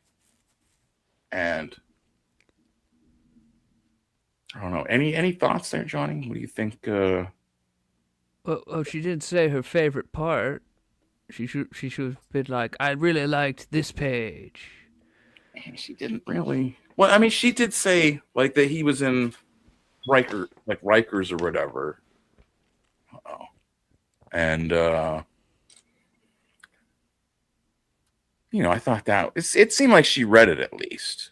Hold on here, because we do have another guest here. Oh, and what do I have? Can't see. God damn. Woo. Let's go. It's the right one. I think it is.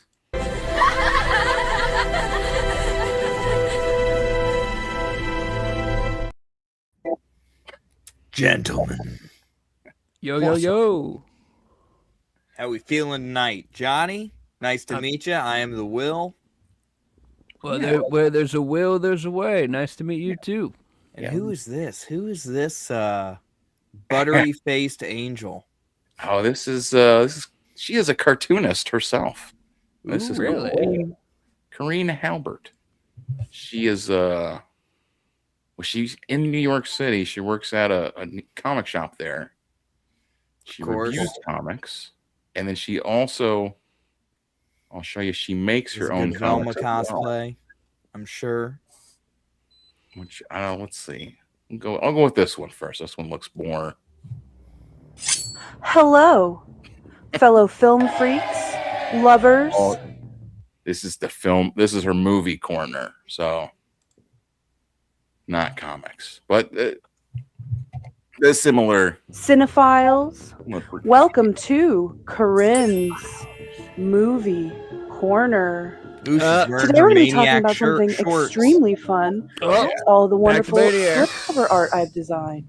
And here we go.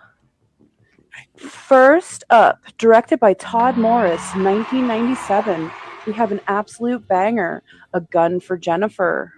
This is an extremely gritty crime thriller.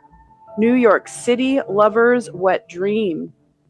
There's a wet dream. I think she's saying that those were. Yeah, what is this? It's been a dream come true to create custom commissioned slipcover artwork for over a dozen films. Oh, okay. So she chose to have a black kid with a shotgun on it? I guess so. If she's being commissioned to create them, because like that's what I thought she was saying, that like these were her covers that she did. So that's what I'm saying. She's like she's a drawer, draws pictures, and has Maniac shorts. So hell yeah, we all love the Maniac. Mm-hmm. I didn't even think about that. See, that's what I'm saying. Like Johnny, you're like you're showing me like what the difference between someone who's like a focused on being a writer. You know what I'm saying? For someone who's like focused just on that. You know, like I'm writing stories, not worried about like how many fingers they have or arms, what color stockings that, you know what I'm saying? Like you're just focused on the words and the story. And I'm like, I'm all over the place. I'm words, pictures, and sound, Well, I appreciate the compliment, but it's literally the same word. Is it? It might be. Well, here, let me. I gotta admit, like, those are enormous stack of movies. Yeah, nice movies. So I want to see what she did. I want to see her work here. I think that's worthwhile. It's worthwhile. And what's her OnlyFans? I don't know. Oh, I throw a bag over her face. Oh man. Yeah. Gang of women that have had enough of these sleazebag fuck-ups. What if we just don't? Whoa. She's calling us out. That didn't get you going. Oh yeah, so see, she's drawing these pictures, watercoloring them. She's also another watercolor artist. It's fantastic. A lot She gets it wet. Okay. Similar to Ray Ray. I think this is better without the her talking is kind of are incredible. Yeah, you know what? We need to give Ray Ray a 90s. big set of tits. That's what crowdfunding is for. Look at this. Look at how many likes she has for just this video. And this is from last month. Like 450 likes. How many likes do you think Ray Ray is going to get if he does a video in his Maniac shorts? I don't know. There might be a whole gay audience that like we've seen gay guys hit on Ray Ray, so that actually might be the move. It's sorry Ray Ray, we need you to be like an e-whore. Just you got to pimp them out sometimes. Get him the Magnum PI shorts. Yeah, yes, I'm writing this down.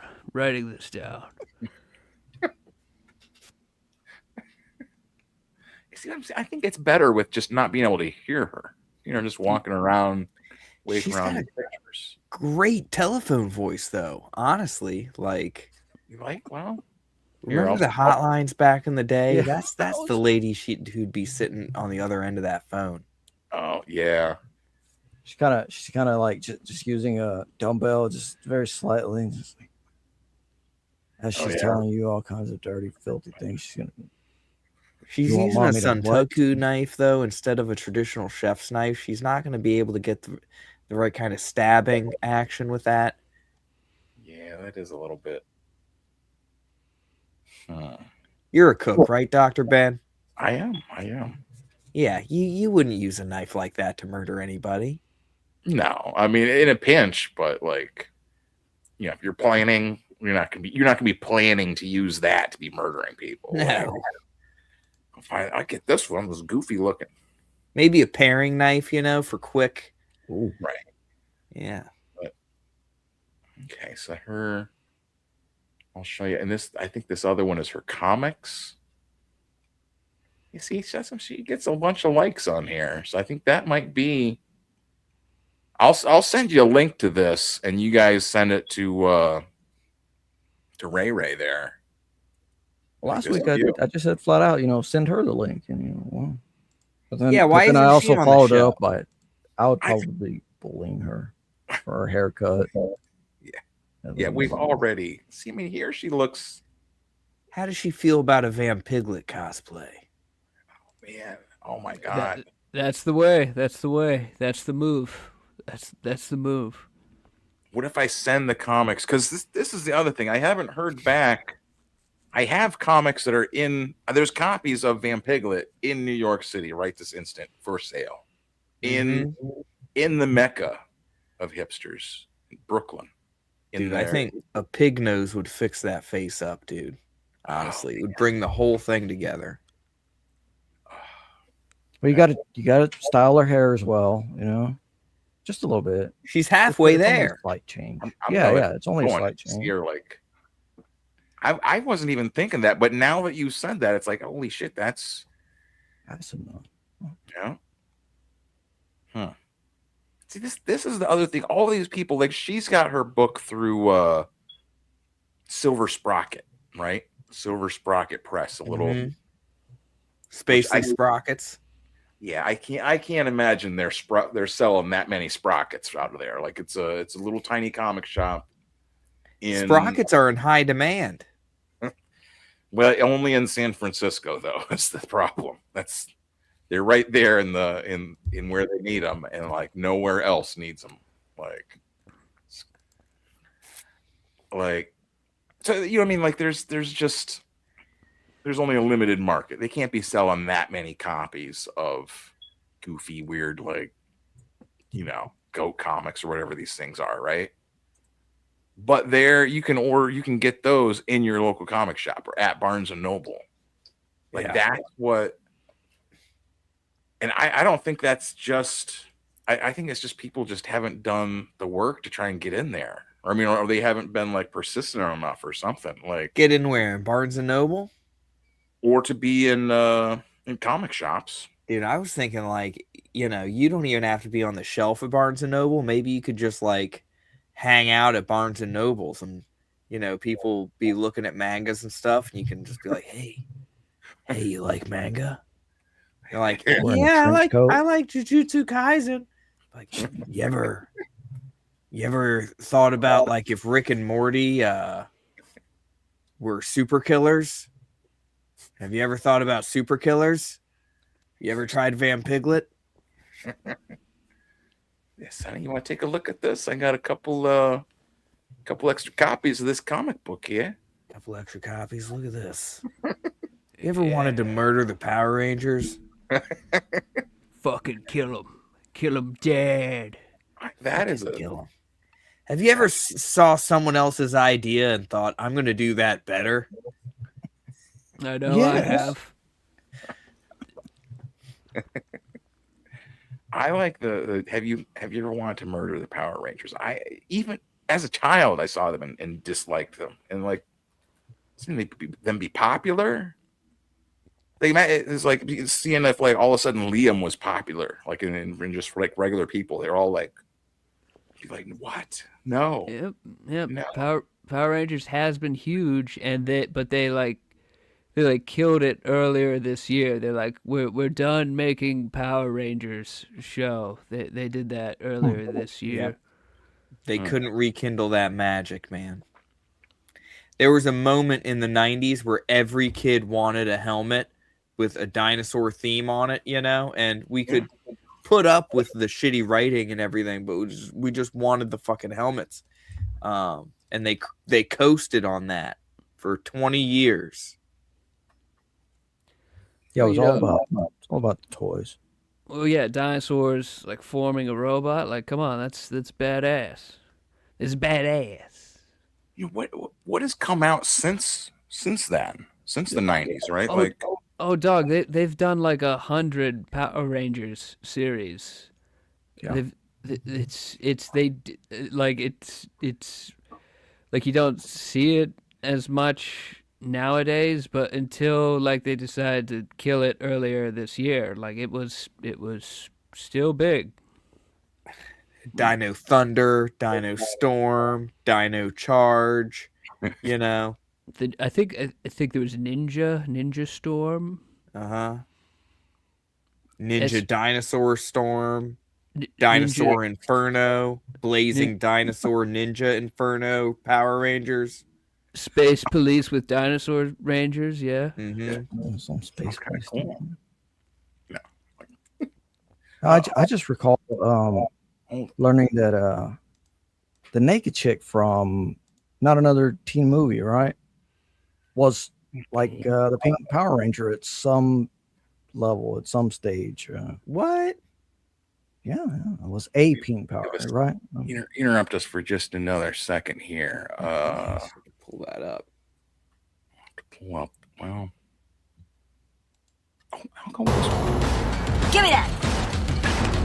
Full of hate, I want to kill. Gentlemen, I'm full of good hate, evening. I want Crank it up, bitch! of hate, I want to Crank kill. it up! Of hate, I want to kill. I want to kill. I want to kill. Play the long one. What is up, Michael? Michael Ferraro coming in muted. What did I do?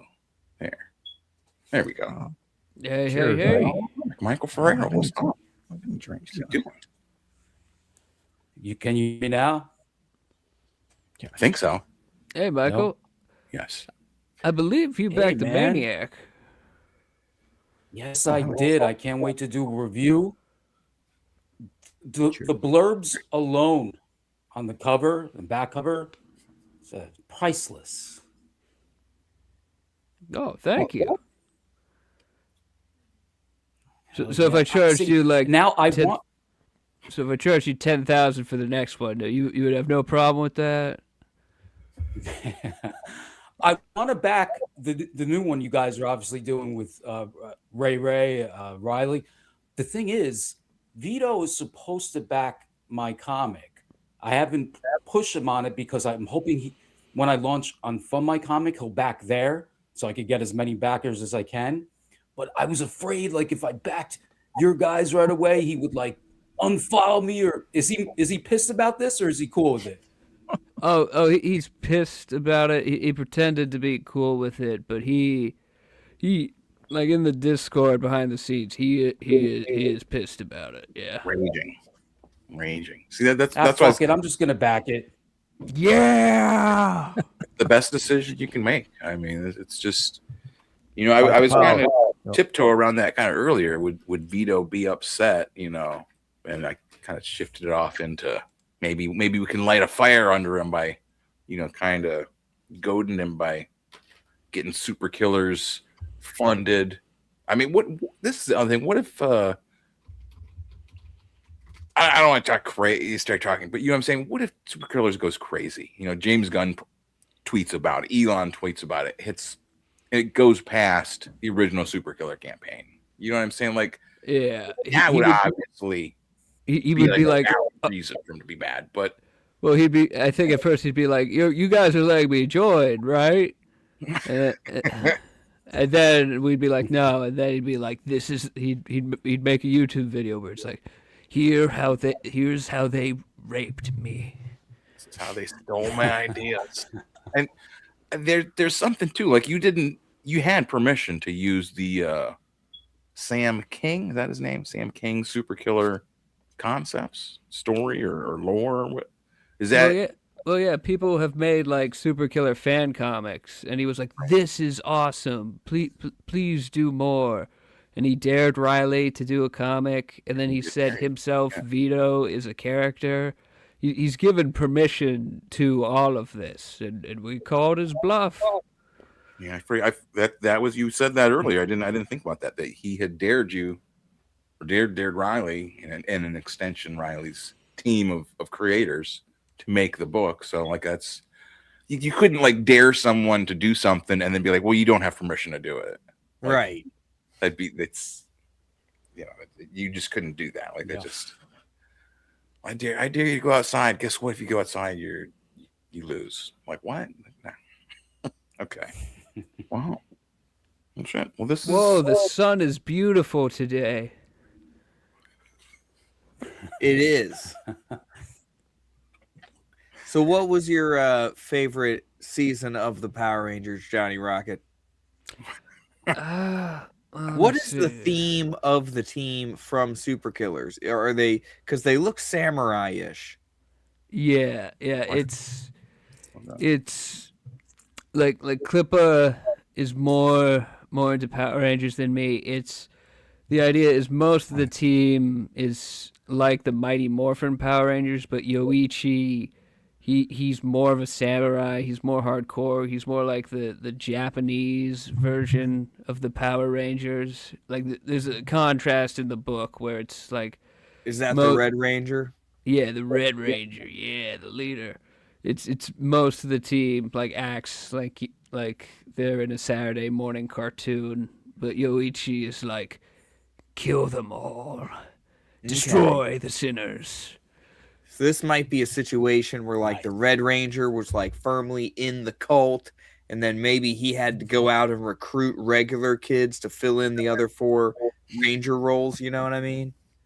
Well, no, it's not that. It's not like that. It's they are the Power Ranger team. Like they were recruited by Zordon. It's just, I see. Yoichi takes it very seriously. I guess I'll find out. Yeah. Zordon. Nice. All right. Oh shit. Yeah, just like in the Sentai tradition of honor and all that stuff, right? Being called to power. Yeah, that's right. In the hentai tradition, yeah. Oh, some of that in the book. Huh? I heard there it might wasn't be some tentacles. Wasn't entirely porn, but yeah, tentacles signed me up. That's what got me to buy Vito's book. Was his cover by the author of La Blue Girl. Like, yeah, okay, that's right. I can drop a little cash right now. Fuck yeah, porn. Porn that's going to arrive in 10 years. Yeah. How old is the La Blue Girl guy? She's in college. No, I wanted to know that. The artist. I wanted to know that recently, so I went back and found it somewhere, and she's a college student. La Blue Girl was like the hentai that everybody knew about when I was in like middle school, you know. So I'm like, see, for me, it was damn wrote degenerate. Like the dude who created that is sitting in his like retirement home somewhere, and he gets a call from some fat American YouTuber. Like, hey, I'm a big fan of yours. I'm a big fan of your work. Can you draw me a cover? What's your cover rate? Well, I mean, you gotta Brad, really. Did you really get conversation. cover? Yeah. Did you really get that cover? Well, he at least paid for it. He didn't receive anything. I think there's an image of it, right? True. He received a PDF of it. That's not the same at all. Your PDF is like a. I see what you did. Like a proof of concept, but you gotta have it on paper. Yeah, I refuse to read that. It's hard to. Like They they're sent it out, but I haven't read it. You haven't read the comic? No, I'm gonna wait to get the physical, whenever that is. Right. Oh, you're gonna be in your wheelchair, and your grandson's gonna be like, "Grandpa, this just came for you in the mail." It's the family heirloom. It's passed down. Is this a ripoff of Super Killers, Grandpa? Yes, it is. Wow. So what's going on with you there, Gnarly? What's your story today? Having just a decent Sunday, pretty low key, coloring stuff. Like a 8-year-old boy, just spent hours coloring. Then I saw you guys had episode 10. I saw Johnny Rocket was on, and then I saw Will come on. And when I was getting ready, I saw some gothish looking girl going over comics. Do we approve of this young woman or no? Or I couldn't tell. I think we approve. We're gonna get her on the team. Nice. We're gonna send her a pig nose in the mail. I did look up something by her, and I was like, I thought about like writing something, but then I didn't. I was like, I should say. Does she have an OF, or did you look into that yet? You should even in the email. You should ask her that. You should go, "Hey, I'm Dr. Benz. I would love to send you a copy of my comic since you review comics. Also, where's your OnlyFans? Where is it? Sincerely, Dr. Benz." And would you wear this pig nose on stream for me, please? If I sent you a pig nose, and I think you should have it. Like She there's a probably little has lingerie, dude. I guarantee you, she's got a freaking Vampirella costume in her closet. Like the nose and the little pig ears, like it's just. I mean, just the nose is okay. Like, but yeah, she's got. And you also ask her to curl her hair too. Oh, here it is. Yeah, she's got Patreon t-shirts, prints, Corrine website.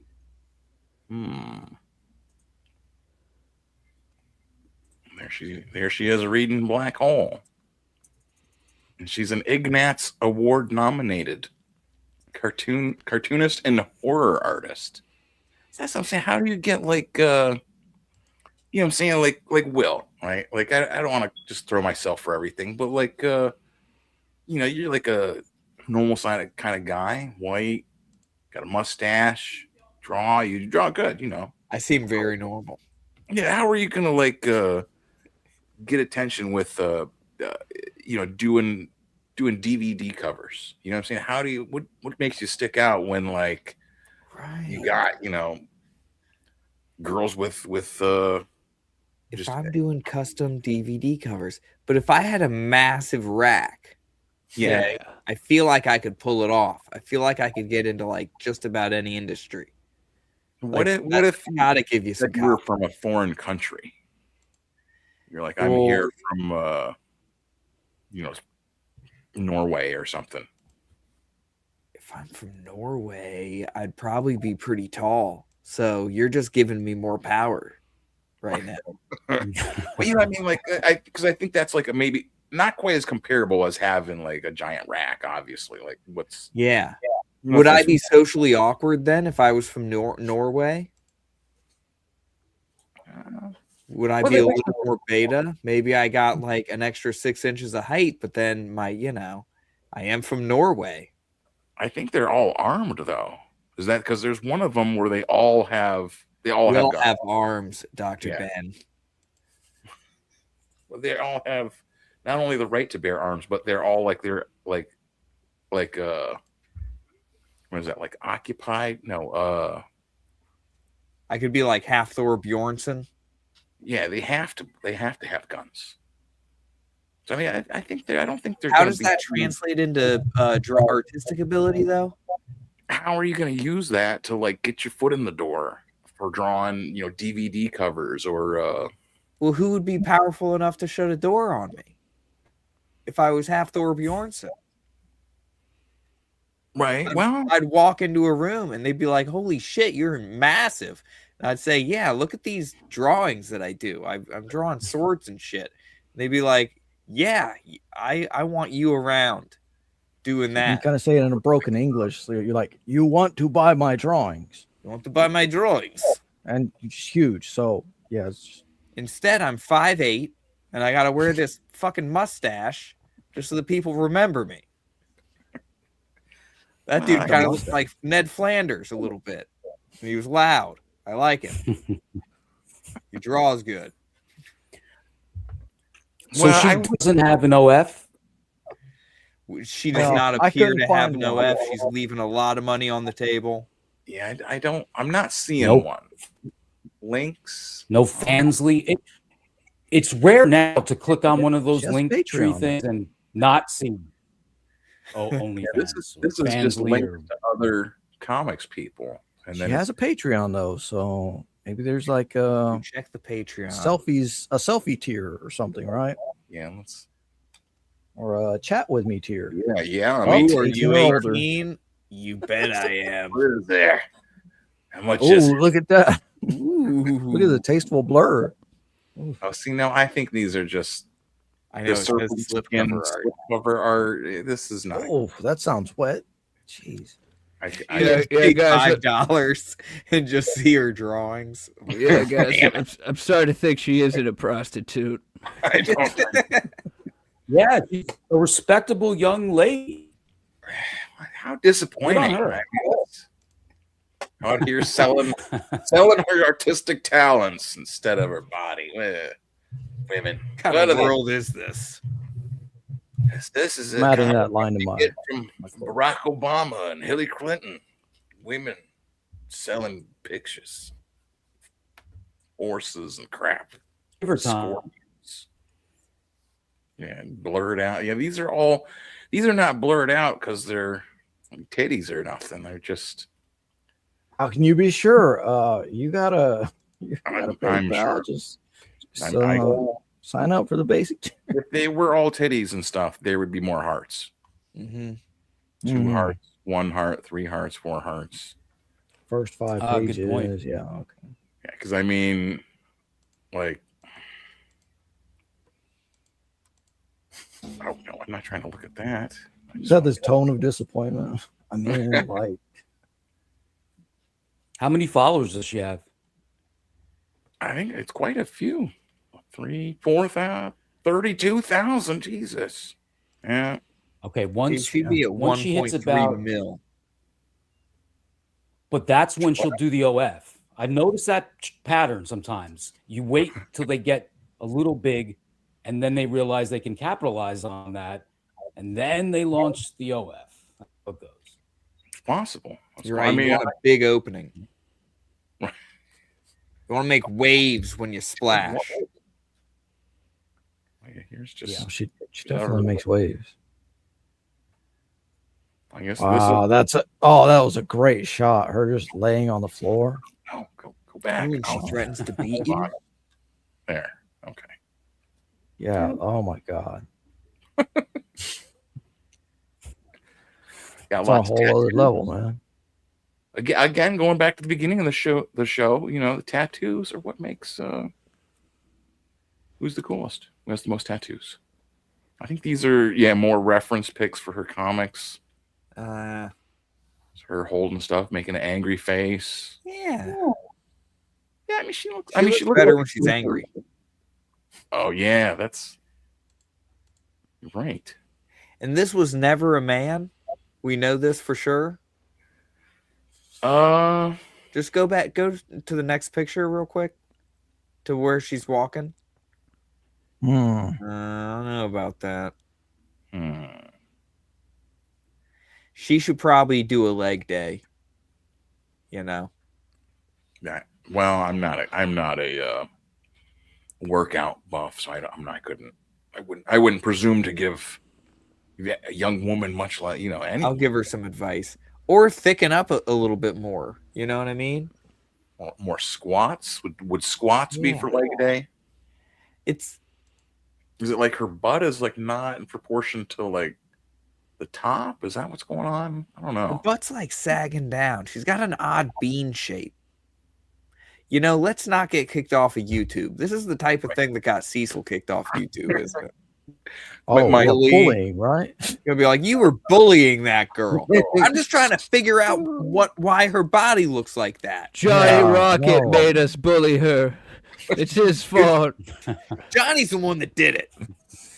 Now we invite him on, try to help him. Bad influence. Books, and then he starts talking trash on our lady friend. I don't know. Just all went downhill after that. Will came on. And, you know, it's yeah. What was that cover? Murder of something. It was on her page. Oh, here I'll go back to. I think I'm like, my thing is moving. Just one of the You top leave this ones. poor girl alone.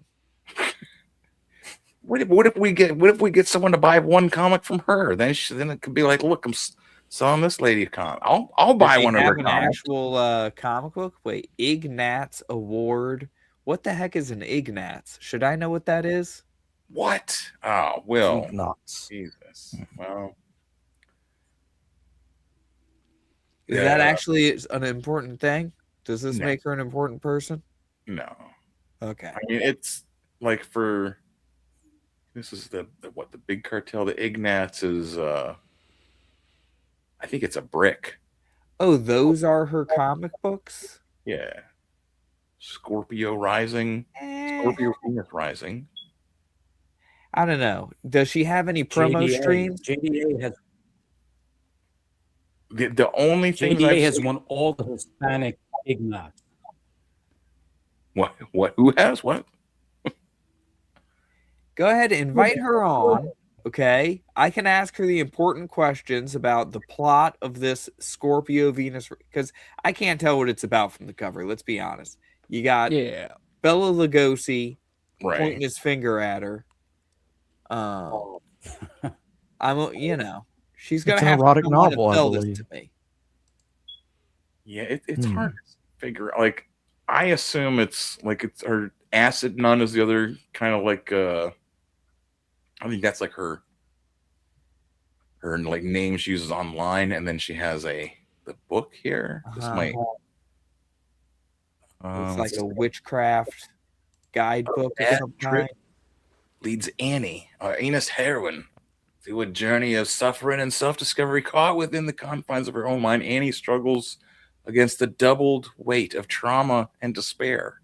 In order to crawl her way out, she must grapple with the cruelest parts of her psyche and make peace with her inner child and suppressed past. Annie argues with her demons and punches her way toward the light with a little help from her dedicated and loving friends. Lavishly illustrated with influences from spiritual iconography and psychedelic imagery, Halbert creates an unflinching yet compassionate story about pain, rage, and the blessings we can give ourselves. 128 pages, full color, hardcover, $29.99.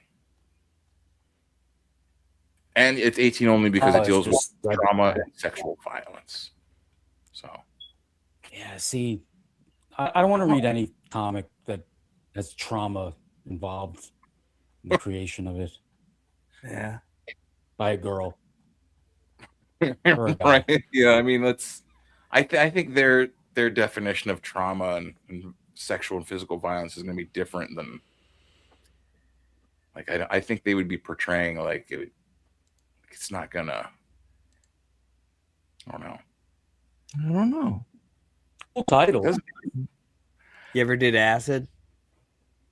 What? Well, yes. Yeah. No.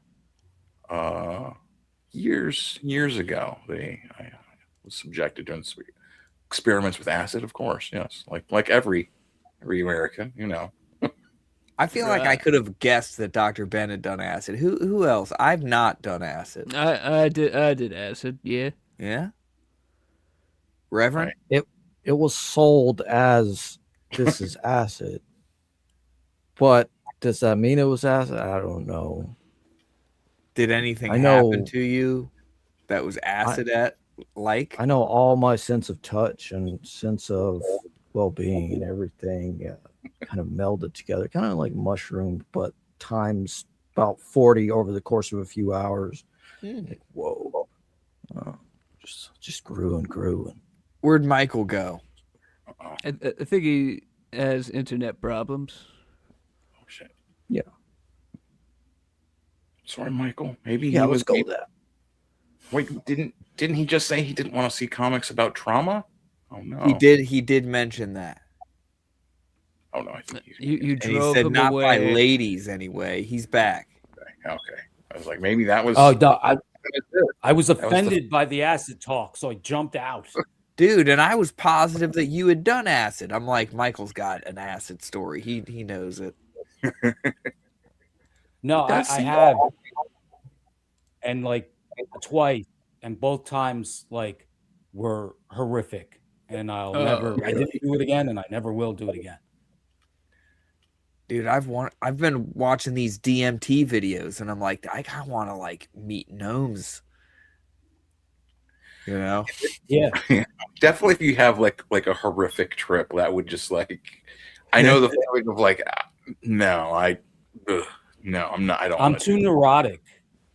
You have to, from what I understand, like if you have a certain type of mind already predisposed, like you'll have good trips. But I'm like a neurotic, like OCD mess, so I am just not built. Like, yeah. If you have anything going on in the back of your head that's troubling you, there's a high chance that is going to come right to the forefront and be there for hours or something. Just got some demon in a cage back there, just ready to get it's out. a small hell, just you're there. Yeah. But I've only You could read about my trauma in my upcoming comic, Acid Priest. There you go. Yeah, there you go. How big are his tits? Be awesome. That's the key. That's enormous. Pretty big. Yeah, I mean, bigger than hers. See, I was gonna say when you questioned if she was previously a guy, like, how would you? Because to her credit, I mean, they look natural. So are there guys that are able to? I could tell it was a natural female from her triceps and her hands. Okay, so that was not the giant tit. I had the same thought as Michael. It's like, well, those are giant tits. Yeah, but she's wearing a full T-shirt. Okay, and you remember that teacher in Canada that had the massive fake, tits. And then, you're right. His looked better. You're right. You're right. The posture when I see him from the side, it was really when I saw her from the side and I saw like the ankles and the awkward posture, and I'm like, maybe there's a little bit of a chance that maybe this is just like, this had her operation like ages ago. Like I've been on the hormones for so long, you can barely tell. You can only tell from certain angles. You can only tell from my gait, the way that I walk,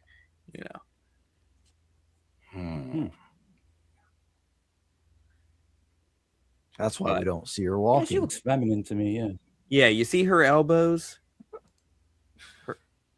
That's a lady. Yeah, she looks. Yeah. That's what I'm saying. Like, I can see what you mean. Where like it could be questionable, or like you could like kind of think for a second, like, wait a second, like because there's like just different, like, I don't know, just different shapes, shapes on. That just doesn't even explain anything. Okay, well, this is the Johnny other bail on us. No, I'm right here. Oh, okay, sorry, your screen was frozen. I'm like, well, this is so another thing that just came up.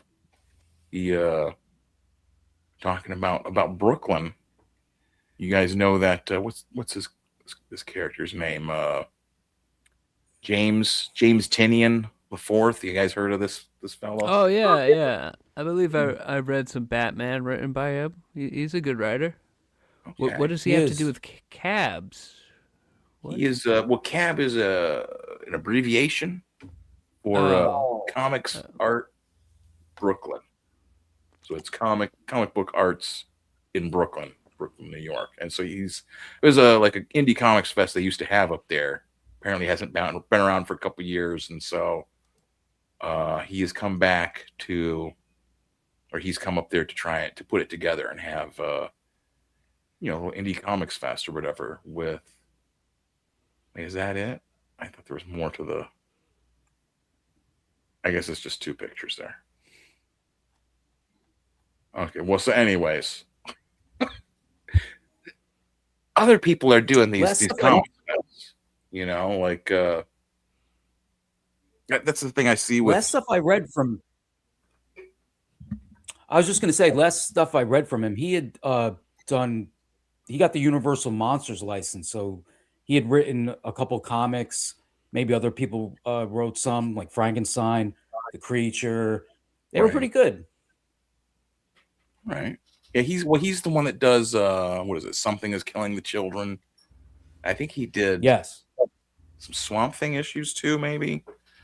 I don't know. But the reason I bring it up is that with the Ethan and them all doing For the Fans Fest, right? Like that's all their thing. Which I mean, if they bring other people in or whatever, however they do it, fantastic. But I think that's like a thing that I think more people that are like indie creators should kind of look into, is like how to throw their own fest, their own festival, whether if it's just figure out, work with your local comic shop, like, hey, let's do a weekend event or something, get you, and if you have people in your town that also do comics. Yeah, if you're a small time creator and you can, if you know someone at a comic book shop, you could do like a signing and sell your books or whatever, I was looking at just all the smaller shows in my area. Like once I have the book finished and I have copies that I can sell, hitting up those smaller shows, just that are just in your hometown, because there's stuff happening throughout the year, like little comic book shows. Yeah, so I mean that's you've got to build your own you're building your own audience first of all, right? Like that's the whole doing crowdfunding, doing YouTube and Twitter and all these different, you're building an audience of people that look at your work, whether they just read it, like they just see stuff online and they just give you likes and shares, or they buy stuff from you or whatever, you know what I mean? Like you've got to be the one driving all that. So it's ultimately they should be buying it, likes right. are nice, but everyone needs to read the story. What that's what I was gonna say. What I meant to ask you earlier, what you're working on today, or what you've been working on this week, Will. Talking to me, I was working on page 4 again. Here, I can share my screen. Give me a minute. I'll let you know when I'm ready. Right. Yeah, no, I had an awful bout of procrastination. Oh hell yeah, yeah. That's the way to go, definitely. But I mean, it's that the printing press that I got them Piglet from, that Mixam, like they were like within a couple of days. I sent them the files, and then a day or two later, it was printed, wrapped up, and sent and like shipped to me. And I was like, oh shit, I only need like a week. I only needed a week to get these things here. Wow. And it's like, it's good in a way, but like also bad in a way, because it's like, I understand like procrastination it's so easy. It's so cool. Like you're just going to get ready and you're just going to do it tomorrow. Mm-hmm. Just kind of like relax.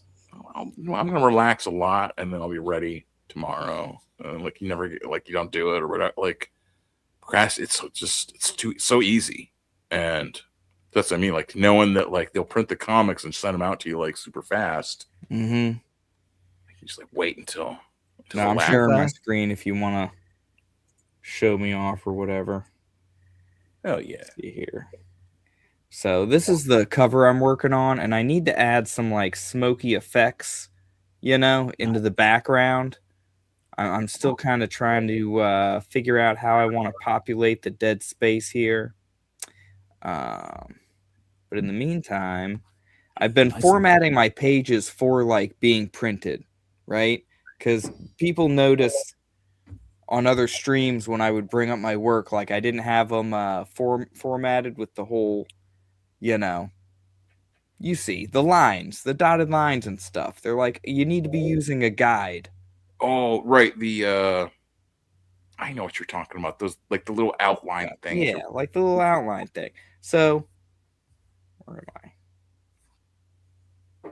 I hate when my tablet stops listening to me. Johnny, is this stuff you're familiar with the putting the nuts and bolts of putting the comics together? Well, yeah. Like I'll send the like script to like Corrigan, and then he'll show me in process. I do recognize those blue lines, but what are they? What are they called? What are they called? I just heard someone talking earlier about how EVS will just ink from the blue lines. Like there's not really like a pencils part of it. It's just like he roughs out shapes in the blue and then inks. Well, I'm talking about. I didn't know this he did that. page, Mike. So look at this page. This is what I would be like. Oh yeah, I'm working on page 1, and the dude walks in. He makes eye contact with the rat, and he walks past this pile of dead bodies, right? And people are like, "Why are you drawing to the edge? Why are you drawing to the edge?" And I'm like, "I don't know. I'm fucking telling a story. Get off my back." What does the rat say? Good morning, sir. Oh yeah. The rat's like, get away from me, buddy. You stay away from my pile of dead bodies. This is my meat. I'm eating this meat. What else would a rat say, really? I mean, like it. It But would this is probably what be they're talking racist. about, is that when I put in word bubbles and things, there needs to be an extra inch or half inch around the page for the printer to be able to trim it or whatever. Yeah. Right? So And it's not going to be like necessarily like right on the line. It might be a little crooked. Well, and that's when I opened up a comic book and I realized that, yeah, everyone does that. It's like there's always like an inch, from the top or bottom of the page. So yeah, I did that a little bit earlier, and I've been I finished this page, more or less page 3, because I needed to put the rat back in here at the corner. Rat. So he's an important character, the rat. The rat is going to be around. The rats are going to be a constant factor here, because this is the main character right here, waking up. He's waking up, and this rat is like chewing on the base of his tongue. That's pretty damn good. And he's got to pull that thing out and get to work. He's got to get busy because he works for a demon now. It's his new job. Right. Notoriously slave drivers. Yeah. Great light and shadow work, man. Thank you. I've definitely come a long way. But yeah, this was the next page that I kind of I got ready to work on. Like I adjusted his hand position here. You can see where it used to be and where it is right now. And I redesigned his little compass thing. And yeah, now I got to redraw this page. Because it used to look like, hold on a second. Oh yeah. Radio. It used to look like this originally. Snow. And then people were like, you got to stop doing the smudgy gray skies. So I had to learn how to draw clouds. And that set me back like a week. And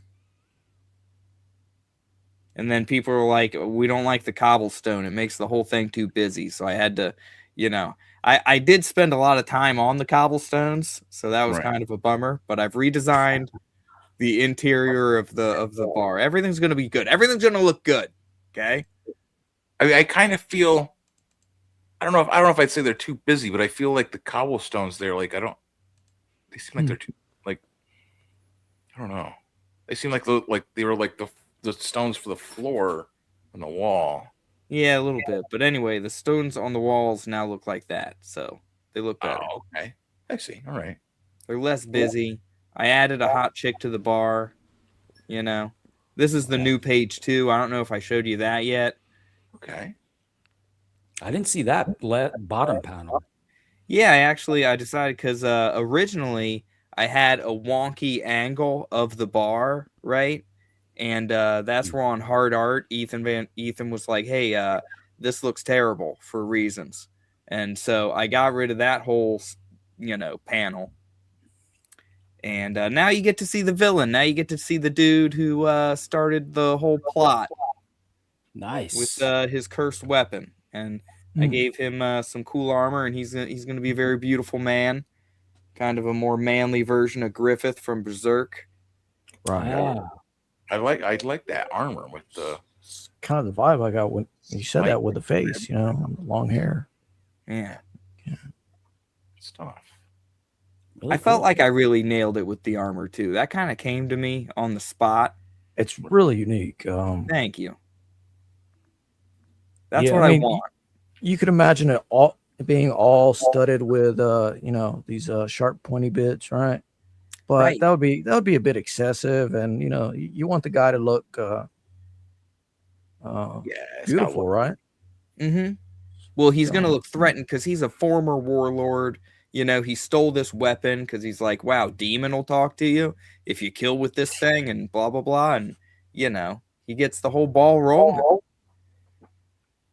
Shows up to this town and kills like 20 people with it. It's great, man.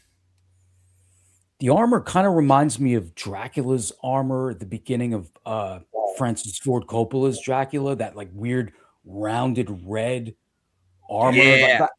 That's the first time I saw that. I didn't know how like historically accurate that was to Romania or whatever, but pretty cool. Yeah. No, the more I hear about Dracula, the more I like him. I'm gonna ask you, Johnny, how do you write your pages? Like, I'm curious. You know what I mean? Like, I'm always curious, like how people make comics and stuff. Like what there's there's not a. Well, I mean, there is a right answer and a wrong answer. If you're like, well, I call up the Rippaverse and I say, yeah, like that's the wrong way, the wrong answer. And I say, fire up your AI. Fuck yeah. Let's go, Grok. Let's go. Convince everyone I'm a good writer, Grok. Do it now. Make no mistakes. Yeah, for me, it's like I picture it, and then for like the script, it's like panel 1, describe it, then I put like the dialogue underneath. And often I end up just like combining panels when I rewrite, because it's like this because it becomes like this doesn't need to be an entire page. Like you can the goal like try and turn like 2 pages into 1 page. Because it's the more things that happen in one issue, the better. Yeah. Johnny, did Larry Higgins like actually go after you? Yeah, I know. Yeah. Oh, he did. He bragged about emailing Indiegogo to get me taken down, and then he like was threatening to sue me, threatening to kill me. He keeps losing Twitter accounts because he's either spamming links to his stuff or like threatening to kill me. Oh my goodness. Dude, I have to thank Larry though. I wouldn't be on this show essentially if it wasn't for Larry, because he put me on a CG blacklist that he tagged. Yeah, that's how I started talking to Katie did, because we were both on page 4 of the CG blacklist. Yeah, and I met so many pages. Jesus. Yeah, great people. I mean, I was already talking to some CG folks, but like him putting me on that list, it operated as like a networking hub. Oh, which Larry is Higgins? Larry Higgins. He's of Niobe Comics. Oh, he's Larry Niobe. Okay. Yeah. He's. I really pissed him off, and then all of a sudden he makes this blacklist, and I guess people are making friends because of it. So that's cool. There you go. He's him and Ben Dunn are like that. He's got. He is. He's all about that. He's got to be done with Antarctic. He's not on Antarctic anymore, right? They got rid of all their original. They might have. Like I got. I heard Antarctic was having trouble. Are they dead now? I think they're still going, but just done stuff like. Yeah, I just got this from them, like Leprechaun horror comics. And but who's the creator? There's several. Okay. Larry. It's not Larry Stahl, is it? No, Larry Higgins is his real name. No, there's David Hutchinson, Jay Hoover. I'll just. And he came after you because you had a character that was like a riff on his, that the maniac like tortures or something. Well, it wasn't in the book. Ray he drew the maniac beating up Yellow Flash's Mighty Golden Patriot, and Larry's character was in the background going like, yeah. And he flipped out like, I'm going to destroy you. How dare you? How dare you? So then I was like, okay, now she's going to be in the book now. Now she's going to be in the book. Was Ray the artist on the original Maniac comic book? Oh, Ray does the Maniac covers. Corrigan does the interiors. I see. Now, how did you link up with like, did you already know Ray and all them? I guess that's like, we're the same with like Klippa and all them. Like, did you already know them, or you just kind of met them online? And well, I was a fan of Corrigan and Ray's art, so when I wanted to make the Maniac, I asked both of them if they were interested, and Ray was, well, like for like some of the like edited edition for the, I did like an edited, like I did my own version of Super Killer on my blog. And I got Ray to do a cover for that. Series of bats to scare. Dude, speaking of your blog, I got to read the article you posted that you wrote about Vasilis versus Gerard Way. But I'm like, it's gonna be heartbreaking to me because I like came up with the guys from My Chemical Romance, not Gerard, but like the guitar player Frank. Like, I was playing music around the same time as them. Of course, they became giant rock stars and I did not. But man, I didn't know all that unknown history. But I need the truth, right? Like, truth prevails over, anything else. Well, yeah, it's well, I'm pretty sure you can like the rest of the band still, but Gerard Way is a huge piece of shit. And sucks, Gerard man. is the singer? Yeah, lead singer. Yeah. He's got a pretty voice and no soul. When I was a young boy, Rockstar versus Cockstar, I guess. my uncle took me into the basement to see his little cock. Oh, that's Gerard Way. I hold Dick's this one. the little just one on the bottom side. Like, he's like a Rapidash. Yeah, I gotta read this. This is what is this? Does this quote yeah, his letter or email or whatever he had there? Yeah, at the very end I've got all the emails, but first it's a timeline of like in 2003 Lolos was going around looking, and his style at the time Lolos in Tokyo was like what they did for the Killjoys 10 years later. Lolos was doing it in 2003. They hired him in Wow. 2009, and he's been and like their Killjoys album and merch and stuff. They basically never paid him for it. Like they paid him, according to Gerard, they paid him twice for just the guns.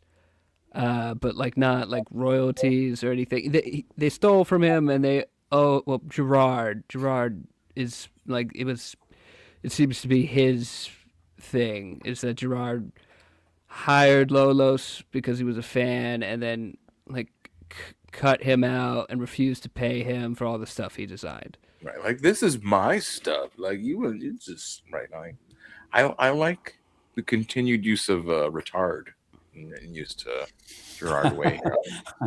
Retard gay, like that. Yeah. So let's because there was I had what's Kami Markin made. Oh, these are the toys. So I'm saying it's just going in circles. Kami Markin made turn this letter, the email between Gerard and Vasilis into a song. I had that in the beginning. Here's no credit, no problem. How I got burned, how I got buried for my Chemical Romance work. Right? Can we put those characters into a Maniac comic book? I had the same thought. Oh, look, it's already merchandise, so yeah. I mean, why not? I mean, they are kind of like a Power Ranger-esque, like color-coded heroes looking group here. Guys here, like we're into a Super Killers episode. This is the thing.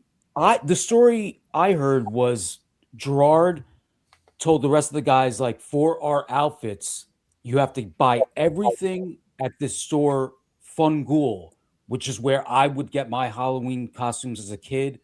So that's the thing. That's why this is such a bummer, because when this came out, I was like, oh man, guys from my neighborhood are like crushing it and they're doing all this creative stuff. And man, Gerard created the Umbrella Academy and blah, blah, blah. He's got a character in the Spider-Verse. So this is just so disheartening to Dude, what's crazy is you just saying that kind of jogs a little bit of a memory. I think that Vasilis, that was the story, is that he heard that fake explanation for where these ideas came from, and that pissed him off. Ah, there you go. Gerard, like in one interview, he was like, "Yeah, I drew this stuff. I did everything." And then Lolos was like, "What the no? You had me draw everything. What the fuck are you talking about?"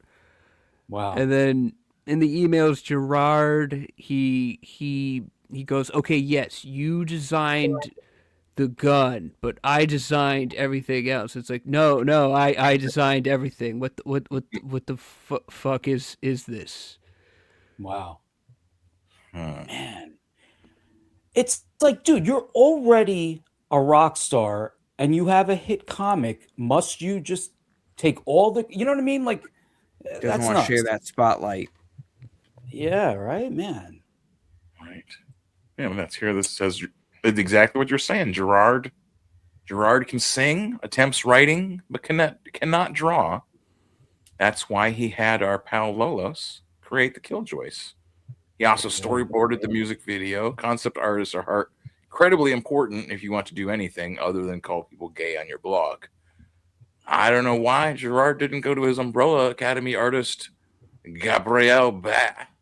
Could it be perhaps because Lolos is much better? I think so. Good question.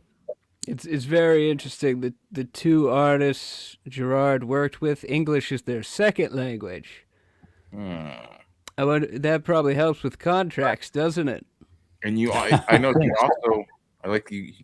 Did you talk to Hart or did you just read? I just found the Lolo shared another link. Apparently, in one of his blog posts. This guy Hart D. Fisher was like, Gerard did the same thing to me, dog. Wow. That makes it smaller. What the hell? I tried to push on to make it bigger, and it makes it smaller. Yeah, no,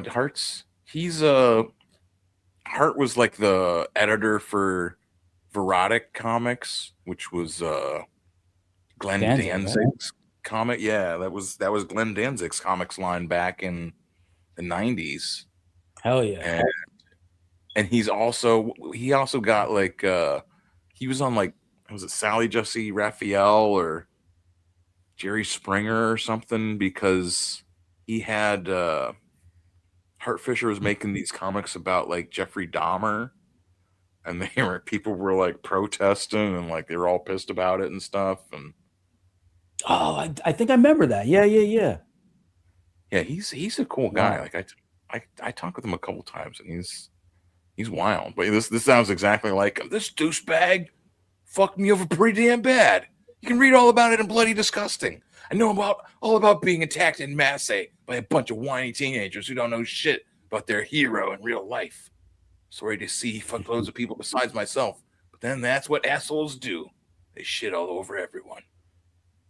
Yeah, and he runs a horror channel too, like a movie channel or whatever, like on like people have their own like Roku channel or whatever. He has that, but it's all horror movies. Nice. Yeah. So that's a bummer, man. Yeah, I mean, and that's the thing. Like, Vasilis just seems like, you mean like, why would you try and like screw him out of stuff? You know what I mean? Like, if you're like trying to be like steal like designs or like, you know what I mean? Like he doesn't seem like the person that would be, as long as you were being fair in business. Yeah. It's an ego thing where it's like, yes, Gerard's was the lead singer of at one point a very popular band, but it's clear that at some point Gerard was like, oh, I'm just a pretty voice, I have to make other stuff, or I'm just a retard. And the solution he came to was just to steal and say, yeah, I did that. That is, as we all know on this panel, like, creative ideas, like they are gifts, like they are to be cherished.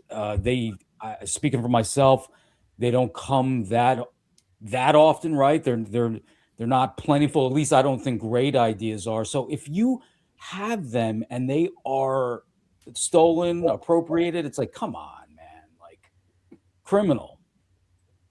And especially like think about like how many times like you have like an idea, like it's a a new character or design or a joke or whatever, a line or something. You're like, man, this is great, and then it's like you show it to someone else, and they're like, what about you misspelled this, or like there's something messed up part of it or whatever. You know what I mean? Like it's so hard just to find something that even it looks great to you, but like once you show it to other people, it's like, oh yeah, actually I forgot, I missed that part, I missed this. You know what I mean? Like, so getting something that's like popular, gets through, connects with people, and then I'm not like I haven't followed Gerard Way or I don't even think I followed his band, the Chemical Romance or whatever. Like, yeah, no, dude.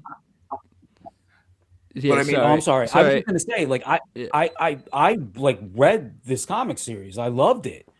Okay. So like, and I love the videos. Grant Morrison shows up as the villain. Like, dude, that's the thing. Like, I really appreciated what they were doing. So to find out that, like, so many years later in CG, I've seen Lola's other stuff, which rocks, and it's like, wait, this is coming from this guy's mind. Like, that's why it's like blown. That's why I was like, I heard about the story. I'm like, man, I got to sit down and read this. He's legitimate. I mean, you know. Stop being weird. Move. Yeah, that's great. The little guy. Oh, what I was gonna say is, I mean, what else? You know, not following Gerard Way. Like, has he done a bunch of stuff like since doing all this, since screwing over Vasilis? Well, okay. So he screwed over Vasilis. I guess you can say 2010. My Chemical Romance retired in 2013. Gerard Way, made the Killjoy comics. In 2019, like My Chemical Romance, came back. There's more Umbrella Academy. There's more Killjoy comics. Umbrella Academy got adapted to Netflix. And ever since Lolos fought with Gerard Way, he got blacklisted because people were like, "Oh, this crazy guy is just hating on a rock star." So he used to do crazy amount of work for people all over the world, and then Gerard's like, he's crazy. It's like, okay, we'll stop talking to him. Wow. Yeah. But the crazy is what makes it great. It's where the flavor comes in, Sure. And isn't that like some sort of phobia or tism or so? You know what I'm saying? Like some sort of if you're against someone, saying they're crazy. Aren't you supposed to not? You're supposed to accept everyone. If someone says they're a feral house cat or something, I'm not a person. I'm a cat. I'm a house cat. You got to give them a litter box. Yeah, you got to accept it. So, I mean, what was Gerard Way doing, telling people, "Hey, this Lolos Vasilis, he's crazy. He's crazy." You know what I mean? It's just, yeah, it's nasty. Yeah. There's all kinds of stories of people not necessarily stealing, but in just acting or whatever. They're somebody is elevated to whatever popularity, and they just make a casual mention that someone else was difficult to work with, something like that, and yeah, I guarantee Gerard was not casual. I bet he made a bunch of phone calls, ranting at people, "Do not work with Lolos. He threatened my life," or something. Mm-hmm. See this. Your clips you've put in here are pretty good, because this is exactly what I was trying to ask here.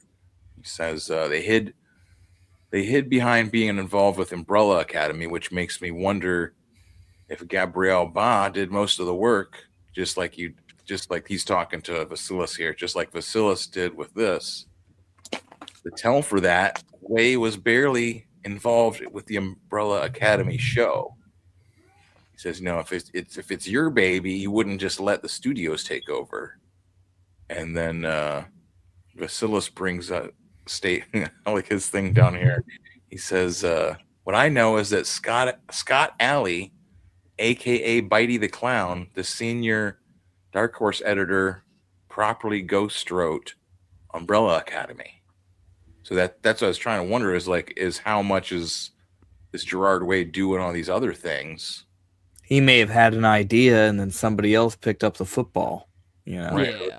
That's Vasilis saying. Do you know who this the Scott Alley is? I've not looked into him, but I gather that he's an actual writer, and that would explain why the first Umbrella Academy won an Eisner Award.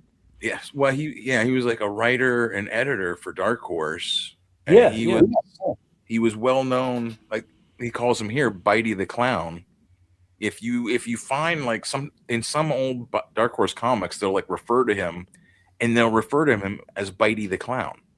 It's because at comics conventions, he would he'd start drinking, and then he'd bite people. Like, I'm sorry, what? like like I'm here. I'll pull this out for just a second. Okay, Just so like walk I'm, up behind you and tag Yeah. your shoulder. Yeah, I'm like drinking, and I just reach out, and bite Johnny, or like, what are you doing? And like not, well, I mean, even like a light bite would be weird from like your editor. Like, Might be Johnny, worse if imagine it's you're a light hanging out, bite. happy hour, then you just feel a little breath on your neck, and before you know it, just a little nibble. Yeah, exactly. Nibble. Oh, it's worse. And you're like, I'm into this. Sentences. No, sir. JD Kirby, the Dark Overlord, wants to let us know that he writes dark erotica. That's wonderful, dog. What's dark about it? Like, is it with black people?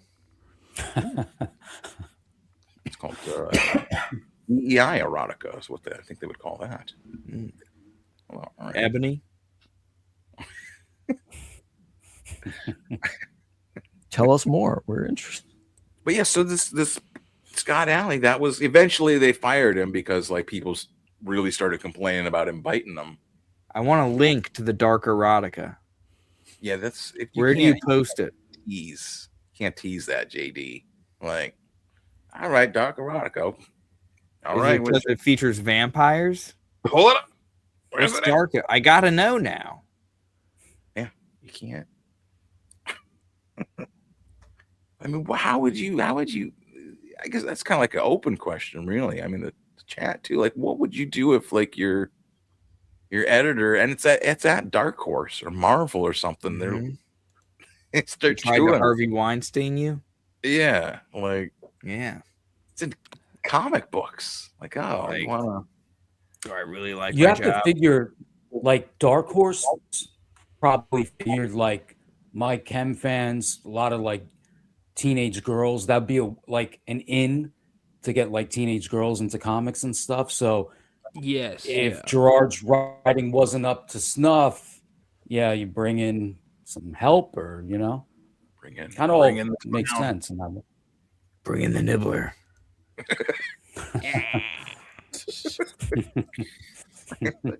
Him take a bite out of this thing for you. Oh lordy. Yeah, that's what I'm saying. That's just, but that's comics. Like that, it's like open knowledge that this guy, like I said, they would refer to him as Bitey the Clown in the comics. Like they'd have like that editorial page in the back of Dark Horse, and like Dude, 2005 was a crazy time. yeah, it was just Yeah. it was an entirely different world. Like No smartphones, no Me Too movement. Yeah, it was a better time. drugs. You could just hump girls, and they had to put up with it. You put them in your top 8 on MySpace, and that was that's how you got it. That was the Yeah. start of the courting. They always had the number 2 spot because the number 1 was for toast. That's right. Oh, dude, I thought you were going to say Tom, but No. Because in MySpace, you'd have random, like, this is the MySpace for literally toast. It's just pictures of toast. Yes. I had all Better those. I was a friend with each of the Keebler elves.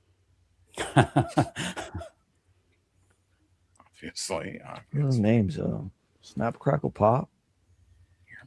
No, they had actual names like Elmer and something else. No, I know you remember. I haven't eaten a fudge stripe cookie in a long time, dude. Yeah. There was Elmer, Patrick, and Adolf. Yeah, good old Adolf. And you can Little fudge mustache on them. Yeah, dude, I want to get those cookies with the elves, and the fudge filling. Oh yeah. Oh, Who dude, wore it that best? was so long, right? Man. Oh, this is more of Bacillus showing off all his. Yeah, but that's Bacillus on the left, and then what's his face, chemical romance guy on the right? Yeah, Gerard. Yeah, retard the gay. He's got to be like 5'4", right? Wait, what did I do? Not tall. None of those guys are really tall. Right. Yeah, I love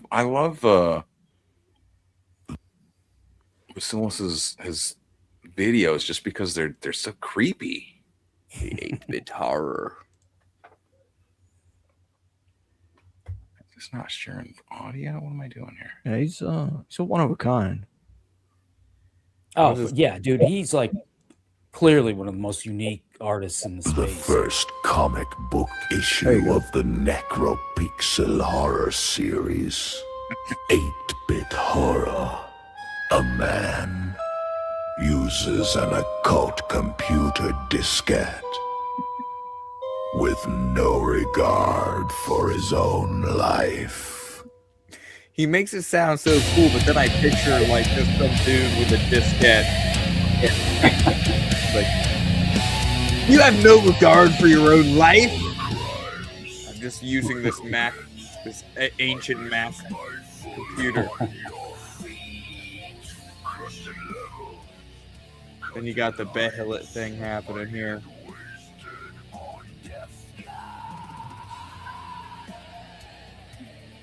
Got that look of like old computer games. Dude, seriously. That slays so much. Slays so freaking hard, man. It's like that dude lives in an apartment with nothing in it but that computer. Giant windows. He's got Bruce Wayne's apartment from the Batman animated series. Electromancy. Sons of Under.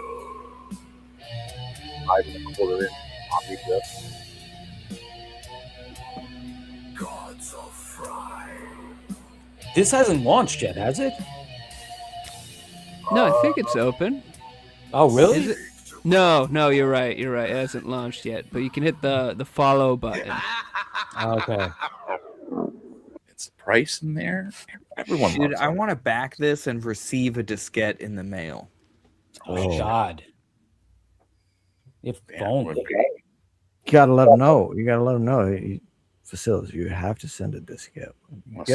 You have to make it one of the tiers. Just shit like diskette. What's on it? Oregon Trail. not Oregon Trail, but It's Oregon Number Trail. Crunchers. Oregon Trail. That's so creepy. Oregon Trail. CG bar fight tonight. What? Oh no. I thought he had like a more classic horror vein. Okay, well. Is this what? No. Oh, and yeah, this is the other thing. Ethan found this old picture that Gerard had posted. He's obviously trying to mock Vasilis back in 2016, posting just a picture. Yeah, because he's Greek. Yes. Yeah, well, and this Greek, is 20. huh? Okay, and this is 2016. So after he fucked over Lolos, he posts, haha, Greek. Yeah. Mm. Oh, you eating a gyro, huh? You eating a gyro over there in Greece? Gyro. Right. Yeah, Gerard way. I mean, I hate to, like with Michael saying he'd like to like the stuff and everything. Like that's. Oh wait, hold on. There was a reply. Go down. Yeah. I saw that. Sorry. It's just go down. Anna says, "Swap your face with hers," and he says, "That's a wonderful idea." Okay, you just can't stop. You just can't stop, man. You just get. Hey, this is me actually. Wow. Yeah, I'm Greek. I love euros. This is me eating lamb kebab all the time. This is what I do. It's that's a good catch. Wow. But the band did have because, again, I grew up with some of the guys. I knew guys that were closer to them. Like Warner Brothers wanted Gerard to lose weight, like once they signed them. and like he complied.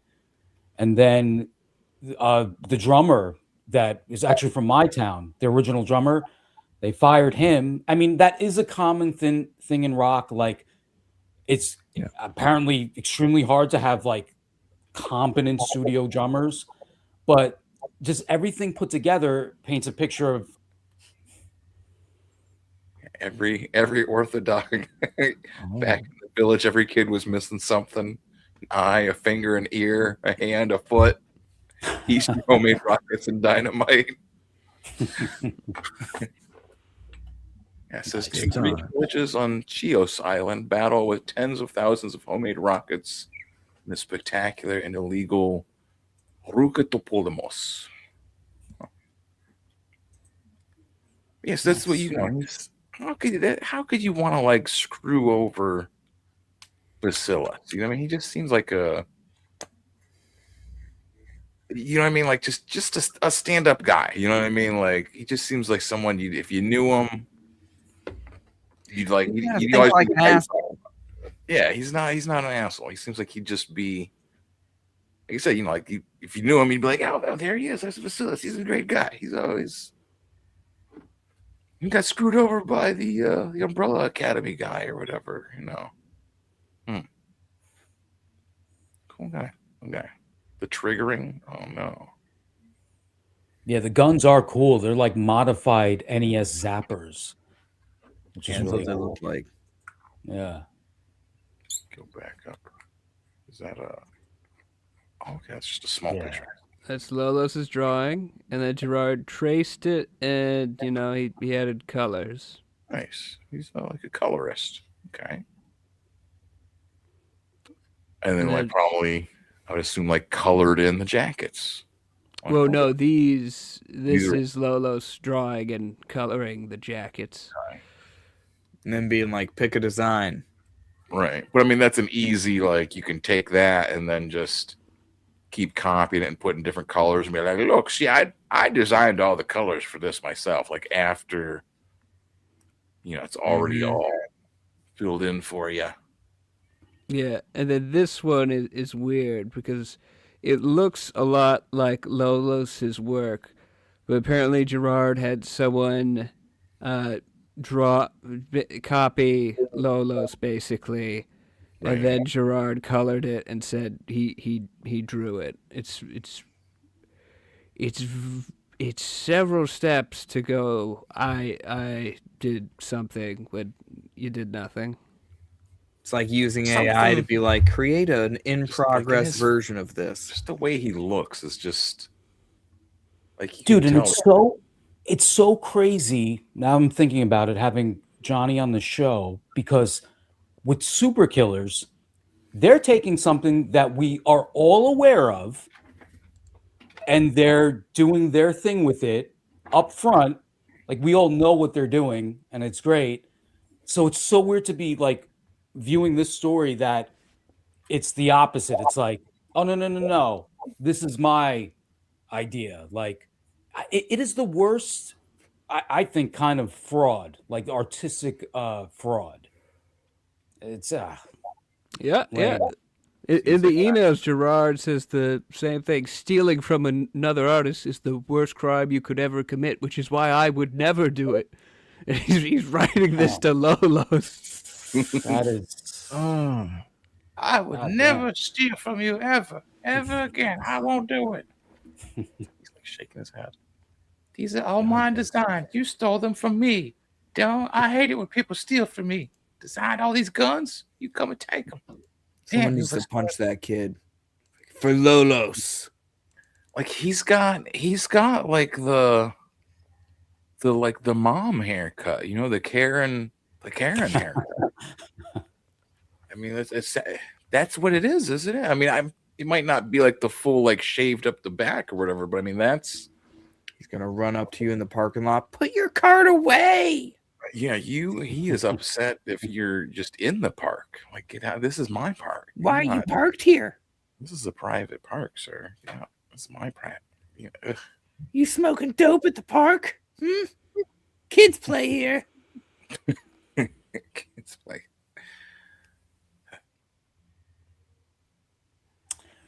Sucks, man. My problem. Amazing he couldn't just be happy being a lead singer. That's what I'm saying. I'll never understand. I mean, you see it like in our space all the time, like just people just not happy with whatever place they're at or level they're at, and it's just like, and as a smaller creator, I'll often see them, and it's just like, dude, why are you complaining? Like, yeah, you guys know who I'm talking about. You should never and there's be a couple of happy, them, but that's then the never thing. complain. Yeah, several. Who are you talking about though? Because I don't know who you're talking about. I honestly, I'm trying to have just a couple people in mind. Obviously, I try to get along with everybody, but there's just people that have had a level of success. They've sold a decent amount of books, and I mean, just take Larry. Like, he's always using it as a flex, like, oh, my books are in comic stores. I saw him like going after Shane Davis, like, are your books in stores or whatever? It's hilarious. But you know, then you're that is begging for cool. respect. You should never beg for respect. That's why it's True. like you'll never catch me telling people that my art is good. I have to let other people say it for me. No, you could say your art is good. I won't do it. You just can't say like you're the greatest artist alive, but you could say, yeah, well, I do good stuff. I say do my okay. stuff is good. I do my you're best. happy with it. If you're happy with it, you know what I mean? Like, You know, I am. Sometimes I draw things and I'm like, this is actually good. You know. that's what I felt with my picture of Vito. You know, like, and then like immediately, I'll show you immediately after, or not immediately after I posted it, but is this? Wait, no, I'm not the wrong thing here. Here it is. Okay, so I'll pull up. Somebody like immediately saw like what I just completely ignored. This the only issue here is the massive shadow on her back. It looks like a tattoo because the rest of the lighting isn't that strong. And I was like, oh, the rest of the lighting isn't that strong. It just got me. It's like, oh, they're true. They're right. They're right. Oh my god. You know, like that's when you know, like that's when something is real. Oh, I'm not even sharing it. Yeah, share it. God darn it. Okay, well here I have to close it again so you can see the Con Huja, Howling Moon Man. It's the only issue here is the massive shadow on her back. And then like when I looked at it, I'm like, yeah, there's not even a, you know what I mean? Like as soon as I saw it, I'm like, yep, that's, how did I not see it when I sent the picture? I thought it was a Dude, tattoo. Yeah, I didn't see it when I came across the picture. So yeah, there you go. Unless I mean, you of had course, an arrowhead.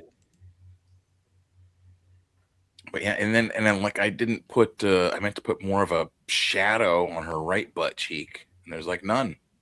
There's none. I just got, and in my defense though, I was like coloring it right. I inked it all in. Who is that though? It's supposed to be Vito, right? Well, like, Vito is the monster, but who is the blonde chick? Because I see, is that Dick in the yellow T-shirt? Yeah. So here, this might.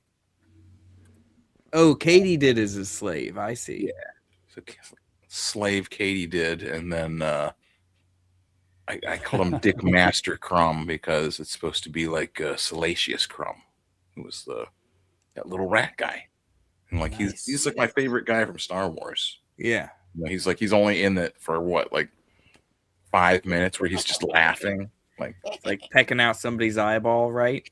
I think Or C-3PO's. It was C-3PO's eyeball. Was that? Yeah, he's well, he just sits there and laughs. Like he's like just Jabba's like little jester or something. So I mean, not to say that Dick Masterson is just the jester for Vito, but So I followed like some of this, like on Twitter and stuff. So is this a contest? It's still going on, or is there like? No, the contest is wrapped up. I'm sharing my screen right now. I'll show you my entries. Stop that. Yeah, the deadline was yesterday. Yes. Okay. Thanks to everyone who participated. We'll do another drawing contest eventually. So don't you worry if you want to play.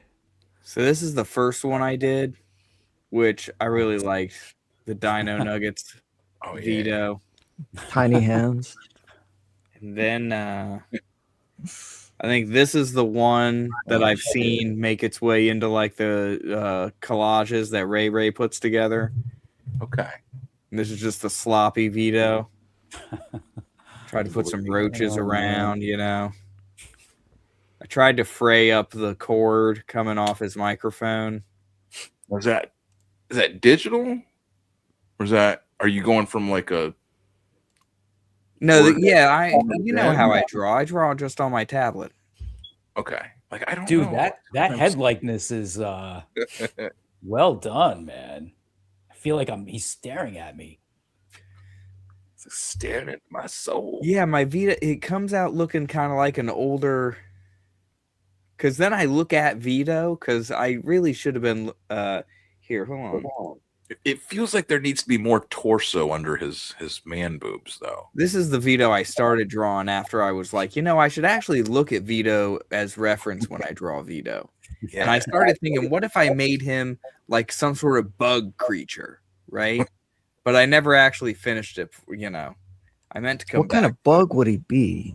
Like a centipede, I imagine. Or like, he should be like a grub, Or a snail, because he's slow. Oh, yeah, I could see him like having like a big snail shell, and he's like, "No, this is my shell." Oh, I should have done him like the caterpillar from A Bug's Life, but messed up because he was all happy and nice. I don't like to see the pictures of him without his hat. If I see him with his big old bald head, I'm just. It is startling. Bald head. It's startling. It's too much. It's too much. It's just so many, like just left turns. Well, it's also startling because I feel like most times I've seen it on Twitter, he's also in the shower for some reason. So like it's like a whole thing. Yeah. He's in the shower. Yeah. Oh man. What kind of on Twitter? Yeah. Well, dude, I might be thinking of like 2023, but it's still in my mind. It's burned in my mind. So there you go. Like the main thing I think of him is like he had like some Pokemon card or Magic card or something that he had to spend like a couple $100. Might have been even $1,000 or something. I don't know. You'd gone through some sort of effort to get it, and then just Dick like ripped it up or something, and he started crying. No, it was Vito's booty. That was one of the few times I tuned in live to Biggest Problem, because I would catch little clips here and there. But one night I came home, and it was really late, and I'm like, oh hey, they're Biggest Problem's live. Let's tune in. And Vito didn't want to get on the scale. Dick was like, do you want the prize? Or do you want to refuse to get on the scale and then I destroy the prize? And he was, what was it? There was some little figurine that he kept giving him. Like it was I was going to say. Funko Pop of Mother's Milk from the Boys. Right. Boys. It's like it kind of looks like Eric July, yeah. So yeah, I was there live when Vito didn't get on the scale, and Dick pulls out the Magic card, and it's some like super rare Magic card, and Dick lights it on fire, and Vito's just like, There's a few times that Vito made me laugh. Yeah, it's worth it at the time. It's worth like $1,600. I think last I heard it might be like 7,000, or it was 7,000 at its peak. Wow. Holy moly. Yeah, that and there's an image, there's this picture in one of Ethan's intros where like Eric July is like going on and like talking and whining, and it hints this picture of like Dick and Vito, and they're both like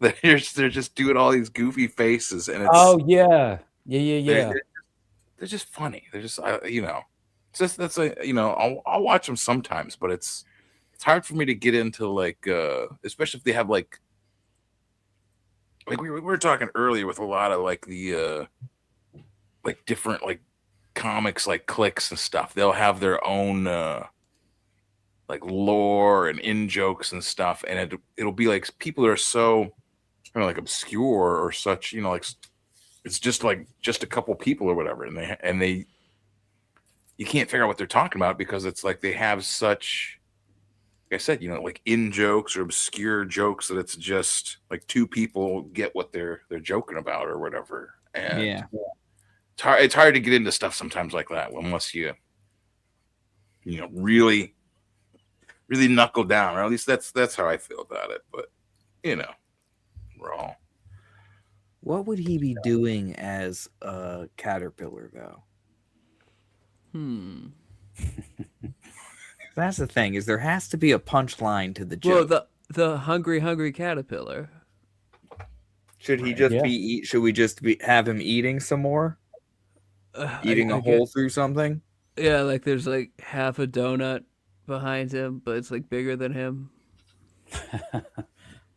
Or like he's like, I always worry like bugs will. Have you ever seen bugs when they chew through comics? Like little mill bugs. Yeah. I could imagine. Oh, have him chewing through a copy of Super Killer? Oh, yeah. Since a copy of Super Killer doesn't exist? Guilt eating. Guilt eating.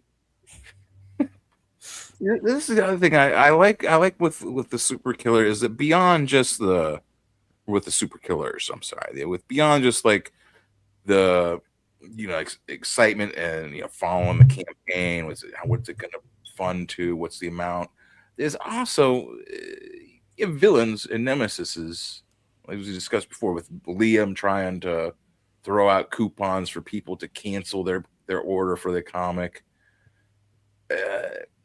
Yeah, how's that going, by the way? Have you ever gotten many refunds? That boycott was for Super Killers? I heard about the boycott. Yeah. We have no sales went up after that. Thank you, Liam. Yeah, dude. Are you worried? My concern is that he's gonna do something else. So that's that's why I kind of wonder. What do you think he's gonna do? He's gonna work his Australian koala juju magic, right? What is he capable of? Because he says other people have dudes going through his trash and stuff, right? Like I've only heard a fraction of the rants that he goes on. Yeah, he says like they've thrown a spear in his yard. They killed his dog, right? It's something like that. Like everything you can do to a man without killing or raping him, they've done it apparently. So what do you think? Psychological, what is emotional rape? What is Liam capable of? I don't know, but he's a whole ocean away. Well, he's got Frog Tony here though. That's what I'm saying. He has Frog Tony. That's it. That's a powerful weapon right there. I didn't consider that. Now I'm scared. Dude, you might as well have Matt Murdock on your team. Yeah, it's. I'm bringing this up. I didn't mean to grab you. I'm blind, but you can actually see.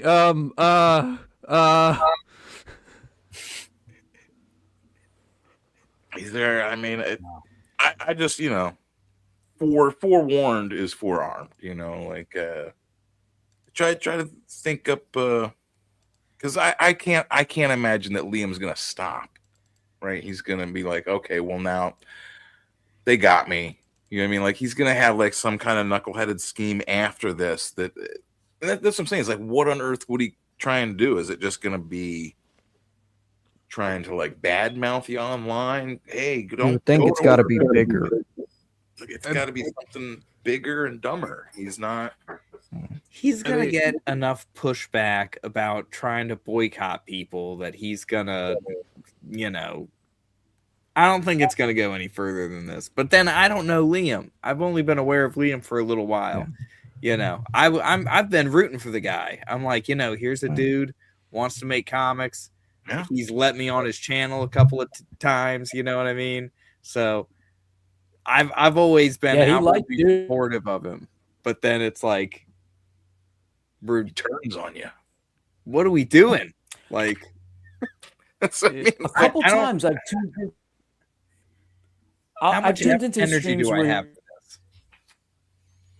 he'll go over comics and like geek shit with this other guy, Chris, and they're like fun streams. Like I've tried telling him, just focus on this, man. Like every time you get angry, you're just feed it. I don't know Yeah. who it was. I heard someone on the stream saying that he's just may not be able to stop. Oh no, it was Vito talking to Katie did actually. Yeah, they were talking about it, and Vito was like, "Yeah, I don't think Liam is capable of stopping that." And like, yeah, I mean, I don't know, but yeah, man. No, Will, he's been talking you up. Like he likes you. Yeah, dude, and I'm awesome. Liam, I think he's the only other dude in Comicsgate that's read all of One Piece. So I can talk to him about that. Whatever.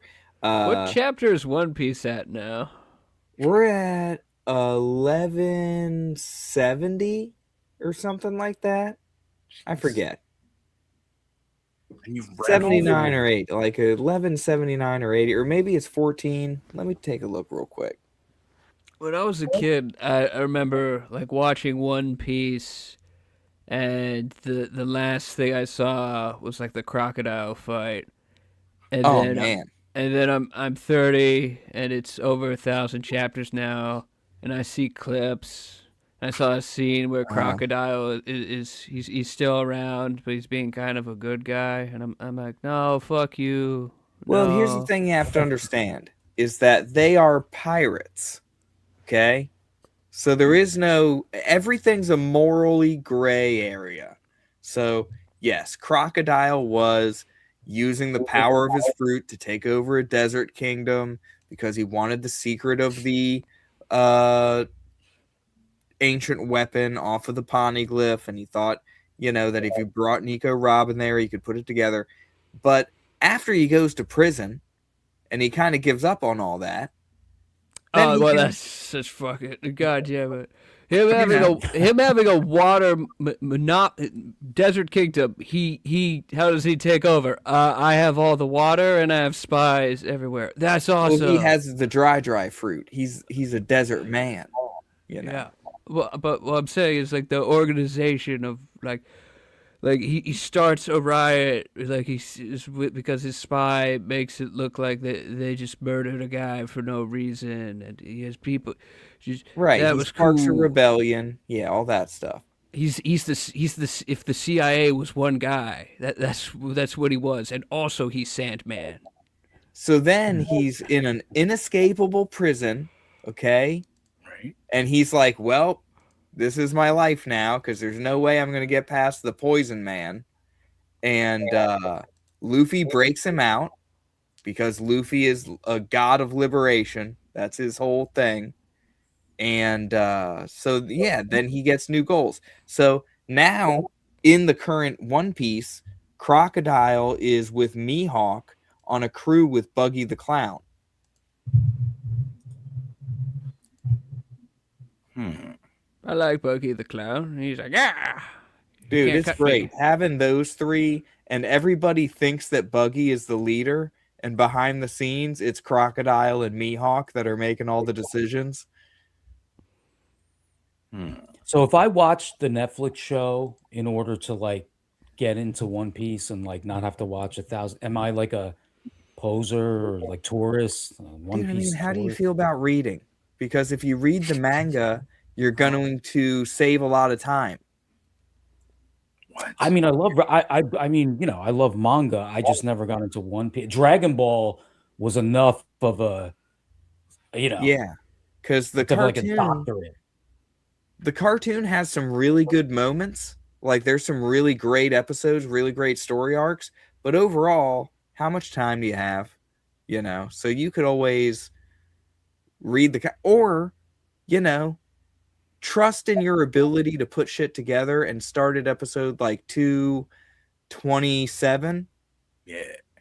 And then that should put you right at the beginning of like the Water 7 arc. And you can meet one of the admirals in the world who has ice powers. So he's this 18-foot tall dude, right? With Iceman abilities. Or no, he's more like 9 feet tall. Okay. But people in Yeah, One man. Piece get pretty tall. I draw, so I have no time. You should know what that is like. Yeah.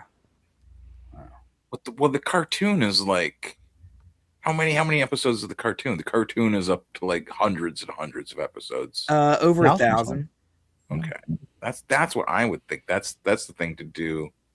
Is put on like something like that where it's like you can just put it on and it'll just go for like hours and hours, and you can Right. And that's where One Pace is good. If you go to One Pace, you'll get some downloadable episodes and it cuts out all the filler. And it trims it all down. So then you can watch One Piece at a much more reasonable pace. At like double speed, basically. Because one of the most painful things is where they take one panel and stretch it out to 5 minutes. And so you end up with somebody just like,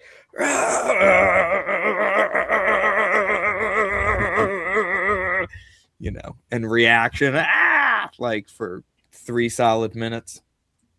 Yeah. Cut all that out. Charging up their lasers or something, right? Yeah. That kind of shit. There's Rev. I was going to ask Rev, what are you doing over there? You're looking at like goth girls? I see flashing lights. Yeah, on your actually. We got derailed by One Piece. I'm sorry. Yeah, I'm looking. no, it's okay. I was looking for some inspiration, something to. Goths can read One Piece. I mean, it's Goths can read mangas. With my derail fruit, no one here will accomplish anything as long as I'm around.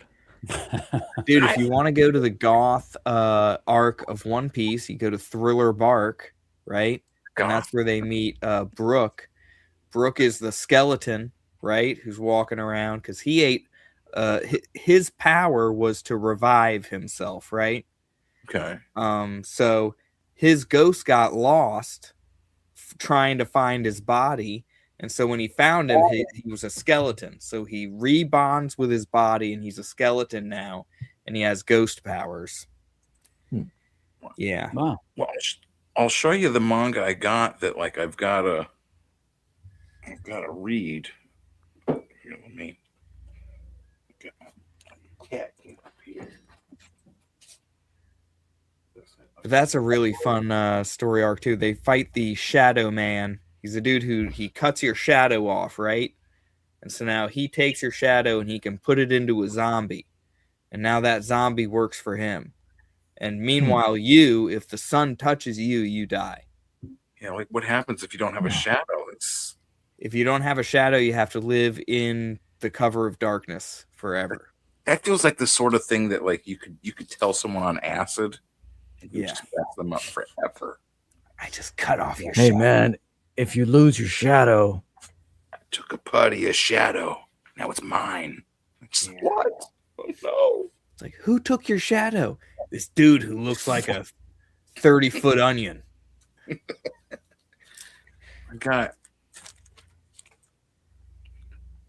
I'll switch over to the clown pants and a bat bow tie. There. I got Jack the Ripper manga. Okay. Like I've gotten three volumes so far. I haven't read them, but I would imagine there's got to be like tons more of them. I think it's by who? Jetayu? Jetayu. I think it's similar to kind of to Mandy Summers' Jack the Ripper take, where he's he's fighting monsters. I don't know if he's fighting Women, vampires. women, yeah. He goes after women, yeah. Well, they're evil women, and that's what I'm saying. Right. Mandy's Jack the Ripper comic, they're vampire ladies. Some say that all women are evil. I say that easily. That's what I'm saying. It's like you don't want to say it because people will be mad, but it's like they're mad because it's true. It's the problem, and it's all left to right, like it's normal American reading Mirrored style. it up for you. Yeah. So in this manga, Jack the Ripper isn't like an androgynous, pretty young man that all the girls actually want to be with. And oh wait, no, is that him? Was I right? Yeah, I think that's wow. I was being facetious. Heat abs and everything. He's got a Yeah, thick cock. it's a manga. He's a get to a picture of him. This is the 3rd volume, so this is kind of like into it a ways. Never. But yeah, Jack is he's a hot boy. Like I was totally joking, but okay. Yeah. There you go. That's what I'm saying. These manga guys, they know what their market wants. They don't want like a historical Jack the Ripper manga. They want Jack is a hot boy and he's killing evil things, and Oh my God, if they adapt this and put it on like Netflix, can you imagine the amount of, because girls, of course, I'm sure you guys have seen, are like way into true crime and spouses murdering each other and like, oh my God. Real men kill people. This one, dude, gangbusters. Yeah, that's what I mean. It's fun. I would assume there has to be like at least a dozen more volumes that are like in Japanese that haven't been translated or whatever. Like, so I zoned out. Why was he murdering people in this? Back it says because it's right. Jack Are they monsters? Oh, he's the protector. Jack the Ripper, London's unlikely protector, watches over lost souls who wander its foggy streets. Now a new horror threatens the city, and only Jack and his savage Hellblade stand in the way. Trapped by the monstrous Mr. Hyde, Jack the Ripper must battle a new breed of creature that tests the limits of science. If Jack dies, a horrifying blasphemy will be unleashed upon the denizens of London. If you enjoy hardcore now, this is a book for you. This new horror that's being unleashed, or is it hookers? I think it's probably like gay men. I think is They're coming for that. Gonna murder the coming to rip gays. that ass. Coming for the hot boys. The Rippers. The only way to defeat us is to rip our assholes with your thick cock. No, thank you. Well, it turns out I'm the only one fit for this job. Stick it in, Jack. Twist. No, don't do it. Oh. It's Yeah, got look at the way look at the opposition right there. This is who do you think this is that he's meeting here? I think the question is how many fan fictions of this character are banging each other right there. Is this a yaoi? Yeah, that's what I don't think so, because I looked through it and I didn't see like dicks and stuff. maybe the page. Did you get a refund? Well, it was. I got a pretty good deal, so I figured, This is says, oh my, excuse me. How do you do, Mr. Holmes? Ooh. Young Sherlock Holmes. They're gonna have a. That's what I'm saying. Like it's L from Death Note. Get into that mystery. Yeah, I don't give spoilers. Episode 15, they're holding hands. Yeah, I'm just imagining that it is the two guys, holding yeah. hands. I'm not getting this kind of stuff because I want to read it. I'm getting Sure. We believe you. MacGyver in his spine. Yeah, I believe so. That's This could be the dark erotica JD Kirby was talking about. He's also a Power Ranger. This is the Hellblade. He stores it in his back. Hellblade. Someone else can grab it too. Like, yes. Don't put your finger in my Hellblade hole. This is the kind of dedication I have as a ripperologist. Is that I'm going and I'm finding Zatanna and the Ripper. Like, you know what I'm saying? I'm going and I'm finding these comics. Jack the Ripper, that's a twink or whatever it is. Like, I think that's ultimately what the secret in here is that Jack the Ripper, You want everything Jack the Ripper. Yeah, well, I've gotten a pretty good sized box of them. Like, but I feel like I've got to review these for the Ripperologist magazine. Like I'm going to cover these, and so other people don't get stuck reading them. Like I don't want someone else to see Zatanna. I'm going to guarantee that Zatanna and the Ripper is going to suck. Like it's not going to be good. Even like that seems like a bad way to go. I mean, We've she lost looks forever. good. Yeah, she looks good with her fishnets, but I never understood the fascination with Zatanna. she's a magician lady. She speaks backwards. And if she says something backwards, then that means that I get her powers. They're dumb, but I get them. And her dad was like also a magician. Yeah. He was like one of the first comics, I guess. I don't know.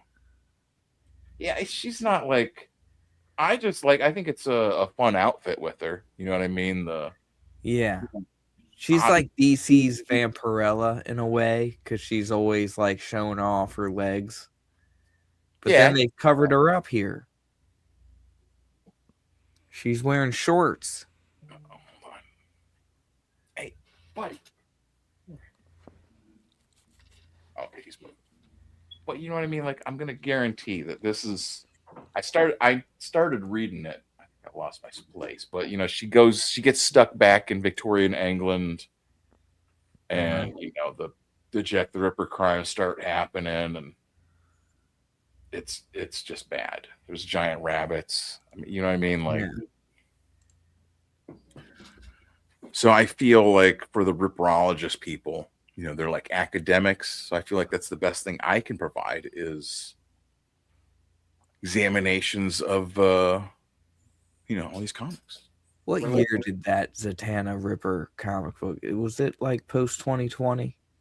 I believe so. I think it came out in 22. That explains it. Oh, it's a webtoon book as well. So you can see webtoon. See, if that book came out in 2002, you'd have a thong on Zatanna. You'd see her ankles in every picture. We'd have a real book on our hands. Instead, we get this crap. Yeah, this lady's Look working. at- There's not going to be any thong looking at in her books, like none. I see her thong, she will have you fired. Get it away from me. You want to see my thong? I'm gonna tell you what. You can see my thong once you and she just starts going crazy, ballistic.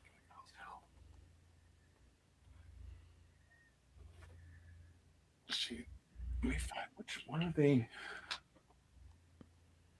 Oh, this is Cyro is the lead artist.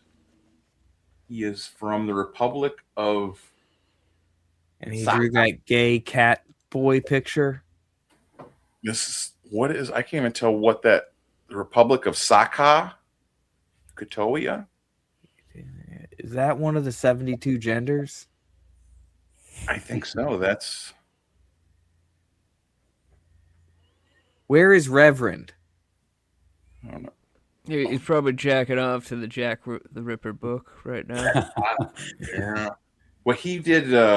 I just need to see 4 inches of thigh. That's all I need. Yeah, these are just, warn your kids. Like, don't let your kids be thinking like, oh, you're a ripperologist. You reading Jack the Ripper stuff. I'll get you Satana's Jack the Ripper. You'll love. No, like, you know what I mean. Like, these are the sorts of things, like helping people avoid. If you could stop people from, getting the first issue of ISOM, right? If you could stop someone.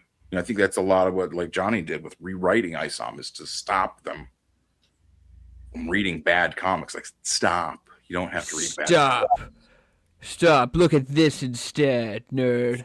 Exactly. Don't read Zatanna and the Ripper. It's no good. It's not true. It's not a goth true crime comic like Van Piglet. It's not right. What about Van Piglet? Van Piglet's not afraid to show a little skin. Exactly. The other one I've got, I recommend, is this From Hell. If you like the From Hell book, this is the From Hell. What do they call it? The script.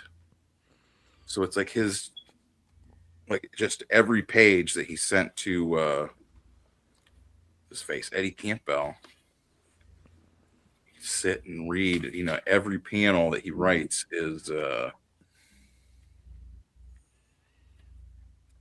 it's like panel 4 is just a huge whole page. Wow. Like, he just writes and writes and writes, and it's like every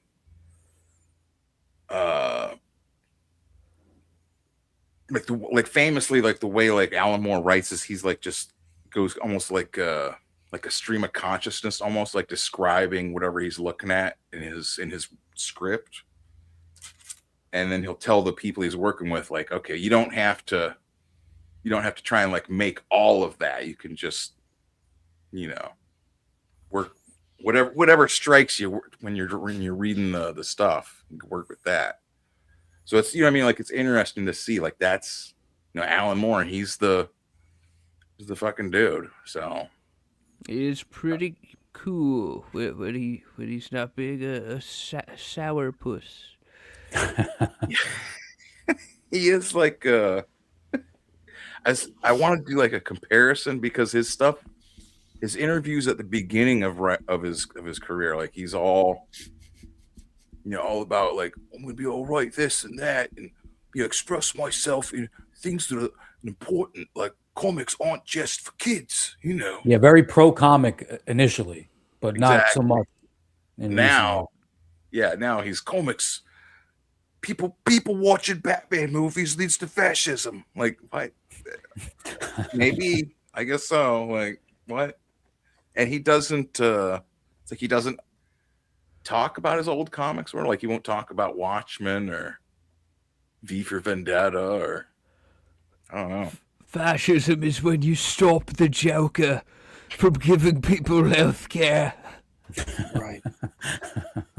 I mean, like, that's what, like, what is that? That has to do something to somebody, though. Like him, imagine, like, he does the V for Vendetta comic, does all his other ones, and V for Vendetta came out back in the 80s originally, and it stayed in print or got reprinted every now and then or whatever.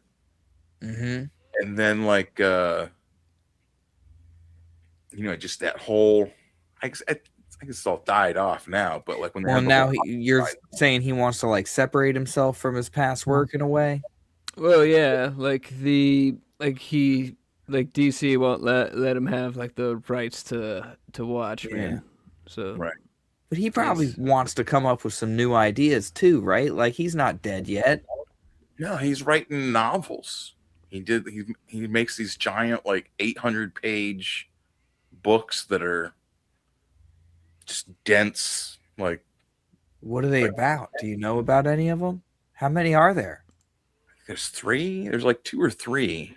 I started listening to one that was called Jerusalem, but it was about Northampton, like the city where he lives, but it was like how like Northampton is also really Jerusalem, or There were no superpowers in it.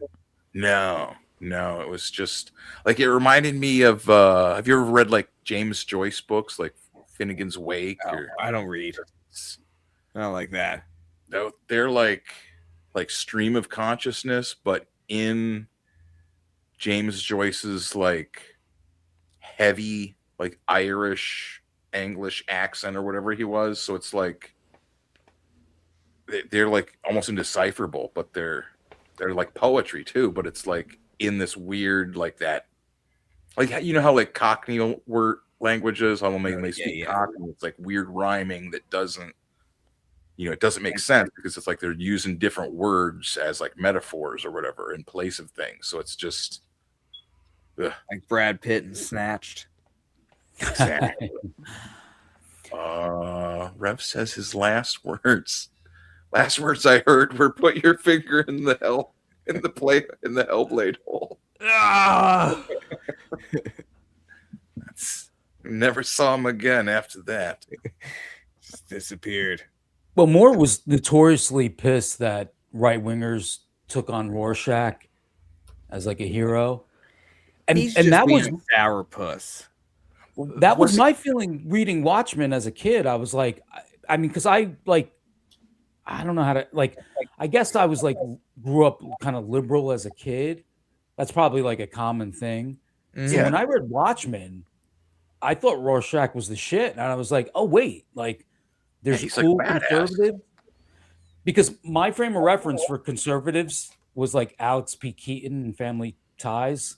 Yeah, I think I'm a little older than some of you fellas here, but like that was my frame of reference. So Rorschach was like, oh shit, you could have these.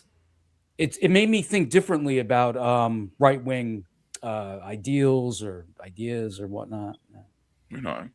Yeah. Well, and right wing ideals have changed and shifted over the course of the decades, and you know that's what makes Watchmen like a time capsule of the '80s, because being right wing really was like Reagan, really was like that brand.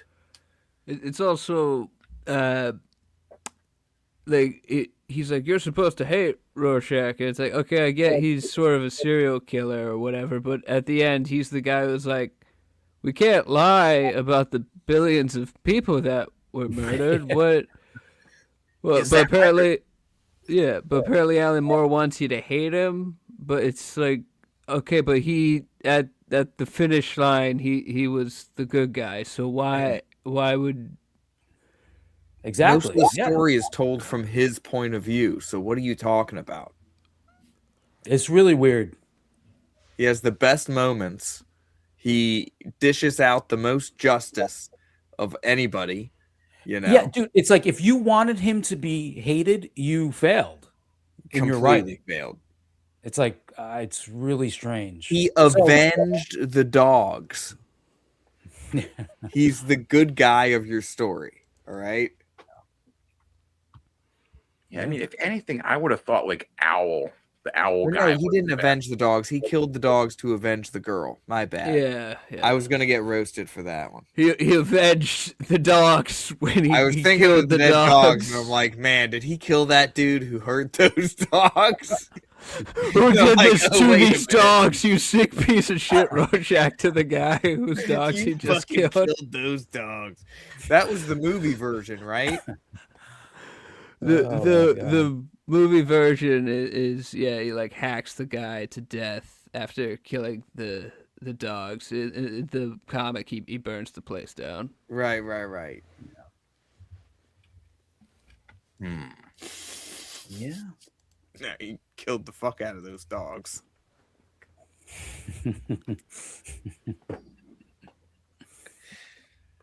So we lost Rev. Rev is gone. He is dead, and I think I'm gonna turn in for the for tonight. I was gonna say, I got some stuff to do, Johnny. I'm gonna back Super Killers. If Katie is having her show tomorrow. Oh, she actually canceled tomorrow's show, just so you know. Oh shit. Oh, but she's probably doing the Tuesday night show. Yeah. Okay, I'll back on there. I mean, she was getting so much shit. Well, her... not I mean, I guess I am. I was gonna say not to throw my hat in the ring, but I do want to say, young Klippa, I messaged him before the show, and he said that he would try to make it onto Goth Night next Sunday. He said he was busy this night. Yeah. He let me know just before the show started. I can't do tonight, Johnny. Can you do it? Because I've been talking to them. So here I am. Yeah, no, well, I mean, that's what I'm saying. Like, I watched you on Katie's show, and like seeing you on other streams. Like, it's like Johnny, he knows what's going on. He's good, solid character. He's a good egg. Yeah, a good egg. Johnny Rocket. When you see an egg, it's going it's places. good. It's But yeah, I'd like to help Katie get even more backers for it. She was getting so much shit last week. Yeah, Dude, I'm the worst because I back it when nobody's streaming. Oh. Yeah. I just randomly do it. I'm like, that doesn't count, Will. We want to see the number go up. We want to see go up. Hell yeah. Number go up. Number go. I've done that a couple of times, and then I'll say something in chat like, "Hey, I just backed the book," and then I'm like, I feel kind of it feels kind of gay. I don't think I'm gonna do that anymore. No, dude, you got to let them know, man. I'll just back it. It's all I'll part just of back it. it quietly. Be a No, man. We appreciate however you do it, but it's pretty cool. Yeah, like, when you say it like publicly, it honestly it is like an ad for us. So, Tries to like, encourage other people to. Yeah.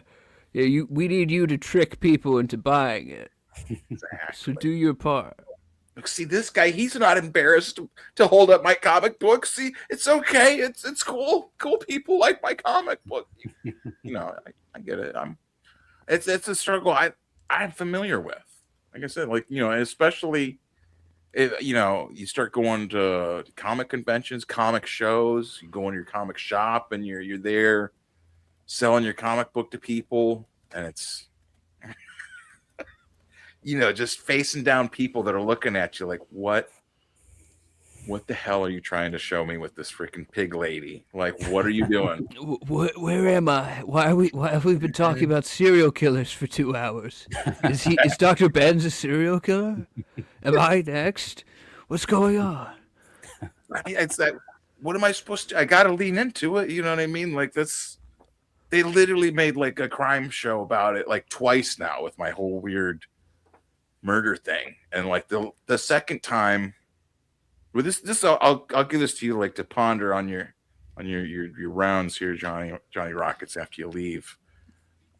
Mandela effect. I feel I have gone into a Mandela universe because I made the Van Piglet comic last year, working on it in the summer, looking up like I said, it's true crime. There's websites and this and that, different things I look up.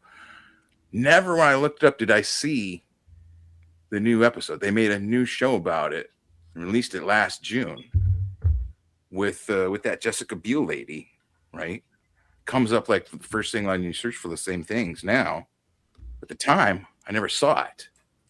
It's like I feel like creating the book, like I was in a different timeline.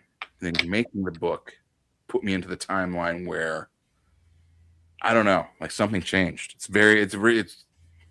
been bizarre. So that's what I'm saying. Like, look up. Is that real? That's the question for you. Yeah, it's a crazy story, man. It's weird. Like when I saw it, because like it was on like one of the shows I was doing. When I figured out, like when I saw like the new thing, I'm like, what the? It's like a whole show. What? Like Jessica Biel. Okay, well, I don't know. To know the truth. And before we leave, Michael, do you have a black eye? Oh no! Everyone has okay. sunglasses usually. Yeah. So when I tuned in, I saw Johnny had his sunglasses. I'm like, all right. When in Rome. I'm not used to seeing you with sunglasses, so I'm like, is he okay? Are you safe right now, Michael? Are you safe? I'm gothing it properly. Even though these are Kurt Cobain-esque glasses, but whatever. It's Yeah. goth adjacent. It's alternative, right? Matches your shirt. Yeah, exactly. Well, yeah, exactly. And they considered what did we learn? On one of the other shows, we learned that Black Sabbath and the Doors were considered goth. So yeah, there you go. It's a pretty good, pretty wide net. Well, Yes. shit, this was a good show. Thanks. I'll just go ahead and close it out. Thanks for stopping in. Thanks for watching. It's Giant Rockets. And thanks for not and Superkillers.org, folks. Thanks for having me. Hell yeah. Thank you, guys. Till next week. Same bat time, same.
Oh